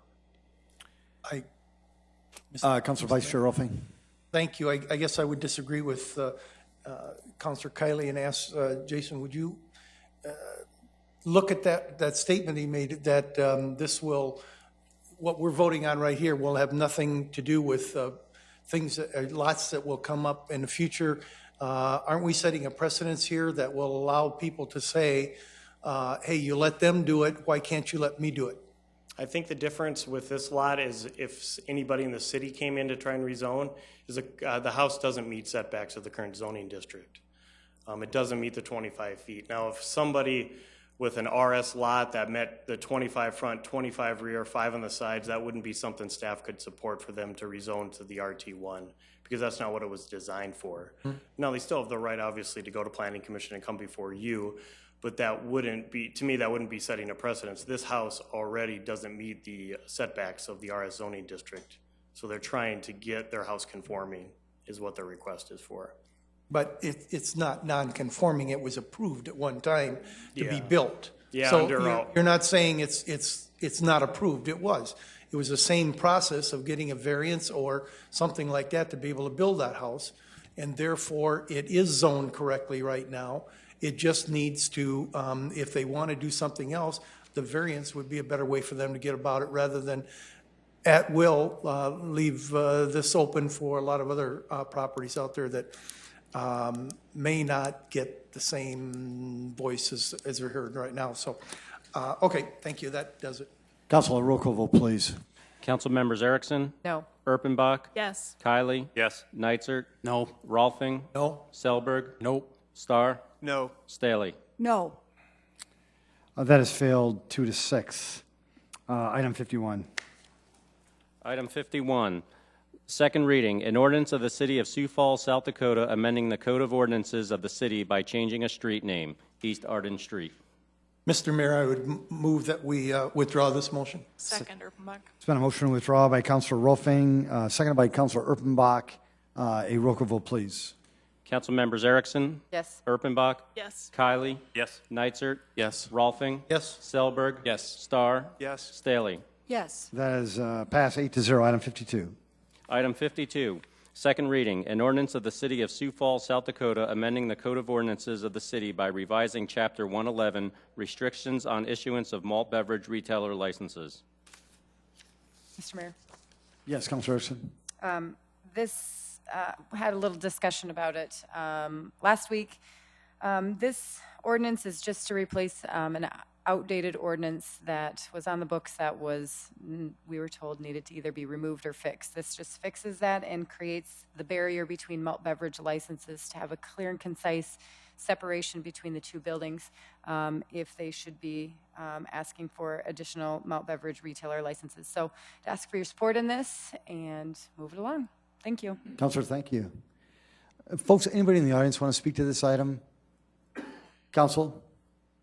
Councilor Erickson? Or Councilor Erpenbach? Question for Councilor Erickson.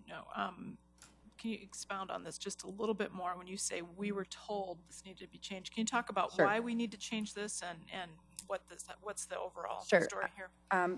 Back in September of 2011, Rick Love versus the City of Sioux Falls went in front, obviously, of the court, and the ruling came back. This ordinance was in separated the wall. There's a wall separated with video lottery establishments. And so the law came back, the courts came back and said that we could not regulate video lottery as it was a preemption of state law.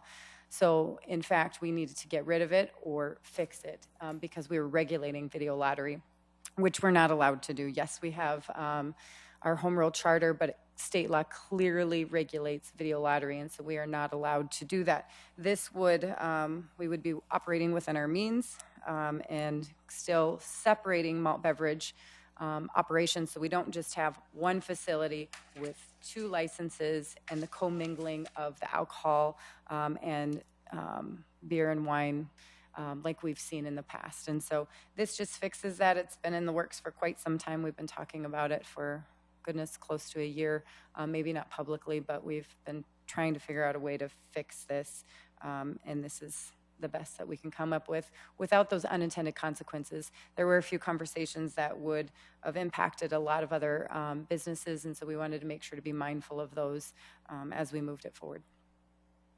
I don't know if you have other specific questions. I'm happy to answer them. It just takes the regulation off of video lottery. And Tom, I'm embarrassed. Do we have a motion to approve on this one? We don't. Thank you, Tom. Thanks for coaching. I would move. Thank you, Councilor. Councilor Erickson has seconded that. Thank you. A roll call vote, please. Council members Erickson? Yes. Erpenbach? Yes. Kiley? Yes. Neitzert? Yes. Rolfing? Yes. Selberg? Yes. Starr? Yes. Staley? Yes. That is passed 8-0. Item 53. Item 53, set a date of hearing and second reading for Tuesday, June 7th, 2016 at 7 p.m. for item 53. First reading, an ordinance of the City of Sioux Falls, South Dakota, amending the 2013 Shaped Places zoning ordinance of the City of Sioux Falls. Planning Commission recommends approval, 6-0. The applicant here is the City of Sioux Falls Planning and Building Services. This is an amendment to the 2013 Shaped Places zoning ordinance, and it goes along with the previously approved parking strip ordinance at the April 5th, 2016 meeting. What the changes are is in the zoning ordinance, we define the intersection safety zone and driveway safety zone. There are some exceptions, and that includes the area in the downtown. When Shaped Places was effective, the zoning district designated for the downtown was left as the old one under the 83 ordinance. That was C3, the Central Business District. We are looking at changing that to the DTPUD, and that's what the current downtown is called, the Downtown Plan Unit Development. So just kind of cleaning up some language. Jason, thank you. Councilor Staley. Jason, now, and I think this might be aside from this, you're talking about the corner areas downtown, right? You said put this in alignment with the Boulevard Ordinance.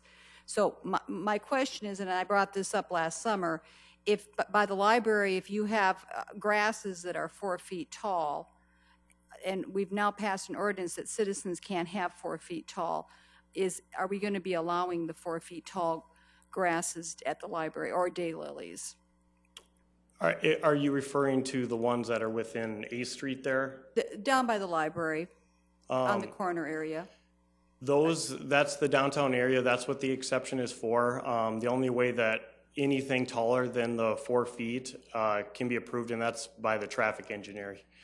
He would have to approve anything. But and we're talking the 3 feet. I guess I have a desire that whatever we're asking the citizens to do, that the city also will be doing the same thing, adhering to the same standard.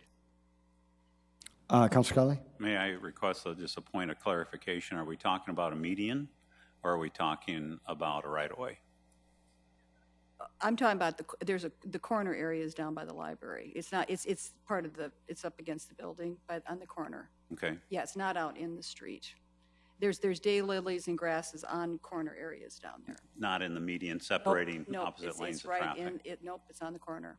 I've got photos of it. Then it is my understanding that we have every intention to comply with that ordinance. If there is a median, if there's a pedestrian walkway, and to clarify even further, in the median situation, if there's a pedestrian walkway going through the median, or if it extends up close to an intersection, that will also include a portion of that median so that it does not obstruct the view of pedestrians and vehicular traffic in addition to that, too. Council, would anybody want to set a date of hearing and second reading for Tuesday, June 7th for this item? So moved, Erpenbach.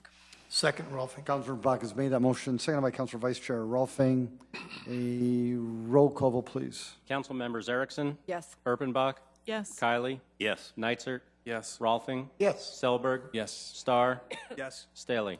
Yes. That is passed 8-0. Thank you, Council. Item 54. Set a date of hearing and second reading for Tuesday, June 7, 2016 at 7 p.m. for item 54, an ordinance of the City of Sioux Falls, South Dakota, rezoning property at the southeast corner of East 41st Street and South Sparta Avenue from the AG Agriculture District to the RA2 Apartment Residential, Moderate Density, and C2 Commercial, Neighborhood and Streetcar Districts, petition number 4333-2016, and amending the official zoning map of the City of Sioux Falls. Planning Commission recommends approval 5-0. The applicant and owner here is Kelly Nielsen. It is located at the southeast corner of East 41st Street and South Sparta Avenue. This is located just east, I believe, of the proposed Brandon Elementary School. It's roughly 11.47 acres. The applicant is proposing to construct some 8 multifamily buildings on the south 7 acres. That would be the property zoned RA2. And then the 4.46 acres that's left over adjacent to 41st Street will be reserved for future retail development. Jason, thank you. Council, would anybody want to set a date of hearing and second reading for Tuesday, June 7th for item 54? So moved, Neitzert. Second, Kylie. Councilor Neitzert has made that motion to set the date of hearing, seconded by Councilor Kylie. A roll call vote, please. Council members Erickson? Yes. Erpenbach? Yes. Kylie? Yes. Neitzert? Yes. Rolfing? Yes. Selberg? Yes. Starr? Yes. Staley?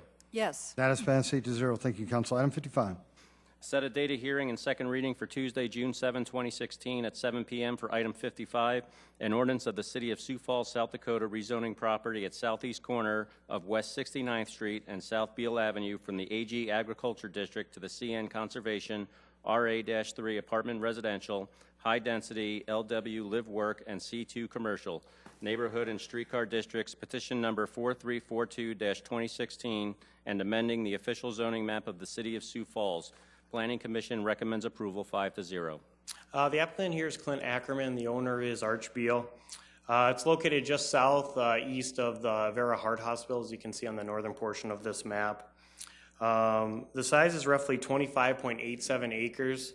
They are proposing to do roughly 4.33 acres of commercial at the intersection of Beale and 69th Street. then about 4.87 acres of live work, and then kind of transitioning to about 13.92 acres of high-density apartment residential. And the purpose of this is to construct a future commercial office and multifamily development there, and then construct Beale Avenue. Jason, thank you. Yes, Councilor Neisert. In the RA3 section, bottom right-hand corner, is there a current proposal for that to be developed on the front end, or no? We don't have a concept plan from him of what he's looking at doing, but I do believe that's one of his first areas that he wants to start construction on. Would that require a buffer yard between there and the RS, the single family, or not? To the east? Yes. Yes. Yep, if he would utilize the MD3 form, I believe he'd be a level, I'm going to guess level C or level B buffer yard, so there would be the buffer yard required along the east. Okay, thank you. Councilor, anyone want to set a date of hearing, second reading for Tuesday, June 7th for item 55? So moved, Erpenbach. Second. Councilor Muxman, a motion to set the date of hearing, seconded by Councilor Selberg. There's no further discussion or roll call vote, please. Council members Erickson? Yes. Erpenbach? Yes. Kylie? Yes. Neitzer? Yes. Rolfing? Yes. Selberg? Yes. Starr? Yes. Staley? Yes. Council has passed 8-0. Thank you. Item 56. Set a date of hearing and second reading for Tuesday, June 7, 2016 at 7 p.m. for item 56, an ordinance of the City of Sioux Falls, South Dakota, rezoning property at 400 South Cleveland Avenue from the RD1 Twin Home Duplex Suburban District to the O Office District, petition number 4468-2016, and amending the official zoning map of the City of Sioux Falls. Planning Commission recommends approval 5-0. The applicant and owner here is Rich Bishop. It is located just south of East 10th Street on Cleveland Avenue. It's a current vacant lot. It's roughly 0.29 acres. And the purpose of this rezoning is the applicant is looking to construct about a 2,700 square foot office building with associated parking lot and then some underground parking. The purpose of the office, I believe him and his son do some kind of computer tech kind of work. So they're looking at working out of here. So. Jason, thank you. Council, would anybody want to set a date of hearing, second reading for Tuesday, June 7th for item 56? So moved, Starr. Second, Rolfing. Councilor Stars made that motion to set that date of hearing, and seconded by Councilor Vice Chair Rolfing. A roll call vote, please. Council members Erickson? Yes. Erpenbach? Yes. Kylie? Yes. Neitzer? Yes. Rolfing? Yes. Selberg? Yes. Starr? Yes. Staley? Yes. Council, thank you. This passed 8-0. Item 57. Set a date of hearing and second reading for Tuesday, June 7, 2016 at 7 p.m. for item 57, an ordinance of the City of Sioux Falls, South Dakota, rezoning property north and south of West 65th Street and east of South T. Ellis Road from the AG Agriculture District to the RS Single Family Residential Suburban District, petition number 4475-2016, and amending the official zoning map of the City of Sioux Falls. Planning Commission recommends approval 5-0. The applicant and owner here is also Kelly Nielsen. It's roughly 4.6 acres in size. The purpose of this is to construct a single-family residential development with roughly 17 lots, and then West 65th Street will be extended all the way over to T. Ellis. Jason, thank you. Council, would anybody want to set a date of hearing, second reading for Tuesday, June 7th for item 57? So moved. Second, Rolfing. Councilor Kiley has made that motion. Councilor Vice Chair Rolfing seconded it. A roll call vote, please. Council members Erickson? Yes. Erpenbach? Yes. Kylie? Yes. Neitzer? Yes. Rolfing? Yes. Selberg? Yes. Starr? Yes. Staley? Yes. That is passed 8-0. Thank you, Council. Item 58. Set a date of hearing and second reading for Tuesday, June 7, 2016 at 7 p.m. for item 58, an ordinance of the City of Sioux Falls, South Dakota, rezoning property south of East 57th Street and west of South Greystone Avenue from the LW Live Work District to the CN Conservation District, petition number 4481-2016, and amending the official zoning map of the City of Sioux Falls. Planning Commission recommends approval 5-0. The applicant and owner here is Erica Beck with Lloyd Companies. This is located just north of the new Harrisburg Horizon Elementary School. It's roughly 2.15 acres in size, and the purpose of this is to utilize this area as additional detention. Jason, thank you. Council, would anybody want to set a date of hearing, second reading for Tuesday, June 7th for item 58? So moved. Second, Erpenbach. Councilor Erickson has made that motion, seconded by Councilor Urbanbach. A roll call vote, please. Council members Erickson, Yes. Erpenbach, Yes. Kylie, Yes. Neitzert, Yes. Rolfing, Yes. Selberg, Yes. Starr, Yes. Staley. Yes. That is passed 8-0. Item 59. Set a date of hearing and second reading for Tuesday, June 7, 2016 at 7 p.m. for item 59, an ordinance of the City of Sioux Falls, South Dakota, rezoning property at 3301 South Garfield Avenue from the RD1 Twin Home Duplex Residential Suburban District to the C2 Commercial Neighborhood and Streetcar District, including conditions as allowed in Section 160.650E, placing limitations on regulations within the RE2 and RE3 form, petition number 4485-2016, and amending the official zoning map of the City of Sioux Falls. Planning Commission recommends approval 5-0 with the following condition. Principal and accessory uses within the RE2 and RE3 form be limited to accessory off-site parking. The applicant here is John Taylor. The owner is Dustin Haber. This is located just east of Kiwanis Avenue and just north of the existing Home Federal building. It's roughly 0.23 acres in size. The purpose of this specific rezoning is the applicant is looking at constructing an addition to the existing Home Federal building, kind of filling in that triangular area. That necessitates them to have additional parking for this building. And so they are looking at rezoning that lot to the north and constructing a parking lot as part of the Home Federal property. Staff has recommended denial of this petition within our staff report, but we have said that we would possibly support an office use there. Staff had concerns with some neighborhood commercial creeping into the neighborhood. We also had concerns that it wasn't a proper transition to those existing single-family homes. This stretch of West 41st Street, as you can see, kind of fronts. The first lots that front West 41st Street are zone commercial, and then you get either an office or a multifamily use as you start transitioning into the existing single-family residential neighborhood. As Tom had indicated, the Planning Commission did put a recommendation on there to allow parking only, that there wouldn't be allowed to construct a building on this lot. Good job, Jason. Yes, Councilor Neitzert.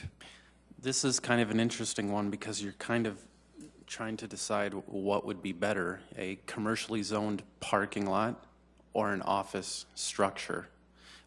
Did you have, has your office come up with any sort of, I know you don't usually do this, but now that, I mean, the original recommendation was denial. The fact that it has conditions on it now, does that, have you talked about whether you would support it or you not? To us, I guess to the planning office, our recommendation hasn't changed with just some of the previous requests where we've heard a lot about neighborhood creep, and it just doesn't necessarily meet the transitions that it's indicated. It goes right from commercial to single family. I know the applicant did have a neighborhood meeting and has expressed that all the neighbors were in support of this specific case. So, but still, I think we still hold to our initial recommendation that it doesn't meet the current transition. So.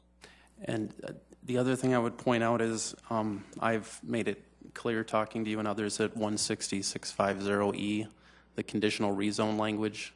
I've always had problems with that. It's extremely obtuse. It's very hard to understand. And up until now, your interpretation has been it's bulk regulations. This is a use. So this is kind of a, once again, a precedent setter here. So We actually utilized that also on the Billion property at 41st in Duluth. Did. Okay, that was Yep. the requiring so many parking spaces. I think we need to work on maybe some clarity in the language as far as what we're going to allow for conditions, or are we going to allow everything, or because it's kind of moving. Just a suggestion. No, it's definitely something we've talked about in the office. So. Okay.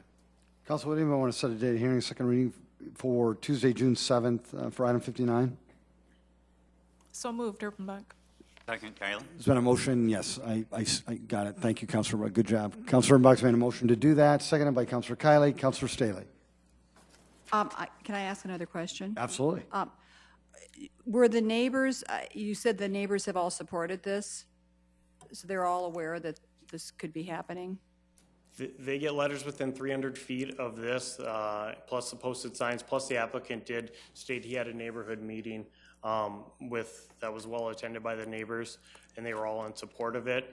And the Planning Commission, we didn't have any neighbors come against it at all. So. Okay, thank you. A roll call vote, please. Council members Erickson. Yes. Erpenbach. Yes. Kylie. Yes. Nitzert. Yes. Rolfing. Yes. Selberg. Yes. Starr. Yes. Staley. Yes. That is passed 8-0. Item 60. Set a date of hearing and second reading for Tuesday, June 7, 2016 at 7 p.m. for item 60. An ordinance of the City of Sioux Falls, South Dakota, rezoning property at 1400 North Cleveland Avenue from the RD1 Twin Home Duplex Suburban District to the I-1 Light Industrial District, petition number 4494-2016, and amending the official zoning map of the City of Sioux Falls. Planning Commission recommends approval 5-0. The applicant and owner here is Kurt Laudenbach. It's located at 1420 North Cleveland Avenue, just west of the existing Grand Prairie Foods manufacturing plant. It's roughly 1.16 acres in size. Grand Prairie Foods has acquired this last kind of single-family home up in this area, and then their plan is to obviously eliminate the home and utilize it as part of their existing manufacturing plant. Jason, thank you. Council, would anybody want to set a date of hearing, second reading for Tuesday, June 7th for item 60? So moved, Starr. Second, Kylie. Councilor Starr has made that motion, seconded by Councilor Kylie. A roll call vote, please. Council members Erickson. Erpenbach. Yes. Kylie. Yes. Nitzert. Yes. Rolfing. Yes. Selberg. Yes. Starr. Yes. Staley. Yes. That has passed 8-0. Item 61. A resolution of the City of Sioux Falls, South Dakota, correcting the legal description of annexation resolution number 30-16. Yes, this is a legal description correction for Jepson's edition. The original ordinance had the north half of the north half, and it should have been the north half of the southwest quarter. That's what's highlighted in the red there. So run through a fixer ordinance and send it back down to the clerks at Lincoln County, and everything should be okay. So. Thanks, JC. Anyone want to speak to this item in the audience? Move to approve, Erickson. Second, Erpenbach. Councilor Erickson's made a motion to approve this resolution, seconded by Councilor Erpenbach. A roll call vote, please. Council members Erickson. Yes. Erpenbach. Yes. Kylie. Yes. Nitzert. Yes. Rolfing. Yes. Selberg. Yes. Starr. Yes. Staley. Yes. That has passed 8-0. Thank you. Item 62. A resolution advising and giving consent to the appointment of members to certain citizen boards. Tom, would you read those, please, into the record, or just Yes. so the people of Sioux Falls know who these folks are? Stephen Brennan, Commission on Human Relations. Shirley Helene, Commission on Human Relations. Alejandro Ramirez, Commission on Human Relations. Bill Wood, Commission on Human Relations. Jonathan Ott, Falls Community Health Center Governing Board. Ryan Jansa, Infrastructure Review Advisory Board. Craig DeYager, Library Board of Trustees. Becky Thurman, Library Board of Trustees.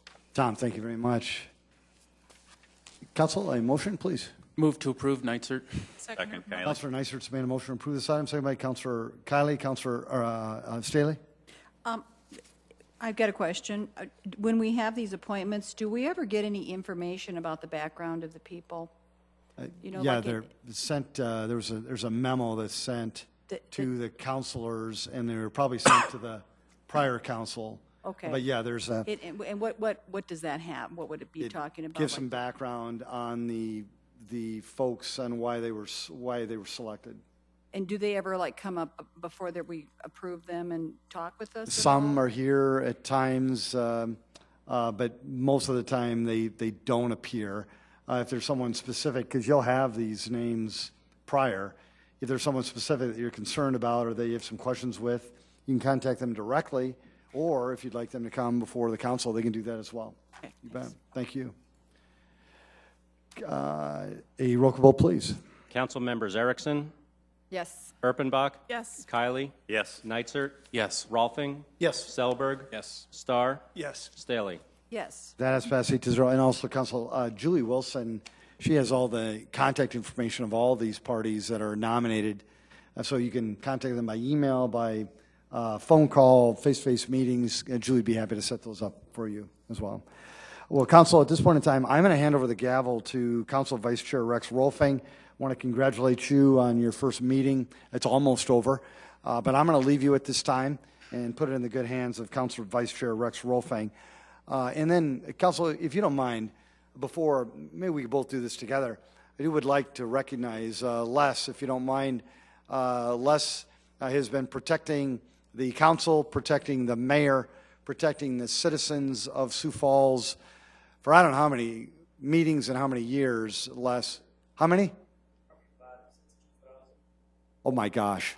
Well, Les has been here protecting the council and myself and so many others since the year 2000, according to him. I want to thank you. There's not been a lot of times where we've made the call, but every time that we have, including about a week ago, Les was there for us. If you don't mind, and Councilor Vice Chair, I was going to leave you to do it, but if we could do it together. Councilor Vice Chair, would you starting us in a round of applause, please? I would love to do so. Thank you, Les. Thank you, Les.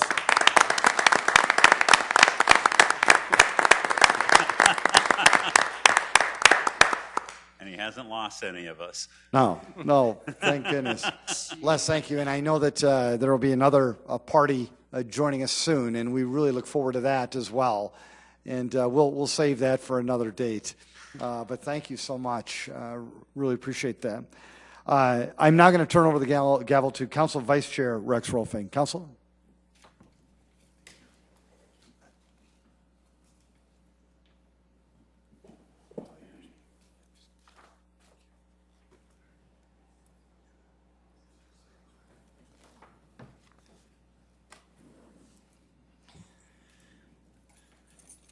Councilors, we now have a job to do of electing a chairman, a vice chairman, and election of a fourth member to the City Council Operations Committee. Do I hear any nominations for the City Council Chair? Councilor Neisert. I would like to make a motion to nominate Councilor Rex Rolfing to be chair of the City Council. Second, Erpenbach. Seconded by Erpenbach. Is there any discussion? I'd move that nominations cease. Is there a second? Second. Second. With that in mind, I guess we can, do we need to vote at that point then? Then we need to have a roll call vote. Council members Erickson, Yes. Erpenbach, Yes. Kiley, Yes. Nitzert, Yes. Selberg, Yes. Starr, Yes. Staley, Yes. Rolfing. Yes. Councilors, I would entertain a motion for Council Vice Chair. I can say Mr. Chairman now. Yes, you may. Mr. Chairman, I would move that Rick Kiley be selected as the next Vice Chair of the City Council. I have a nomination for Rick Kiley as Vice Chair. Do I hear a second? Second from Staley. Move that nominations cease. Second. And there's a second for nomination ceasing. With that in mind, a roll call vote, please. Council members Erickson, Yes. Erpenbach, Yes. Kiley, Yes. Nitzert, Yes. Rolfing, Yes. Selberg, Yes. Starr, Yes. Staley. Yes. Lastly, election of the fourth member of City Council Operations Committee. Do I hear a nomination? I nominate Greg Nitzert. Second. Nomination has been made for Councilman Greg Neisert and seconded by Erickson. Move that nominations cease. Second. And a second for nomination ceasing. A roll call vote, please. Council members Erickson, Yes. Erpenbach, Yes. Kiley, Yes. Nitzert, Yes. Rolfing, Yes. Selberg, Yes. Starr, Yes. Staley. Yes. May it always go so smoothly. Thank you all very much, and I take this on as a great responsibility to not only you, but to the citizens of Sioux Falls. I'll do my best. Move to adjourn. Could I hear a motion to adjourn? Move to adjourn, Erpenbach. Second. All in favor, say aye. Aye. Aye. Motion, any opposed? Motion carries, and thank you, Sioux Falls.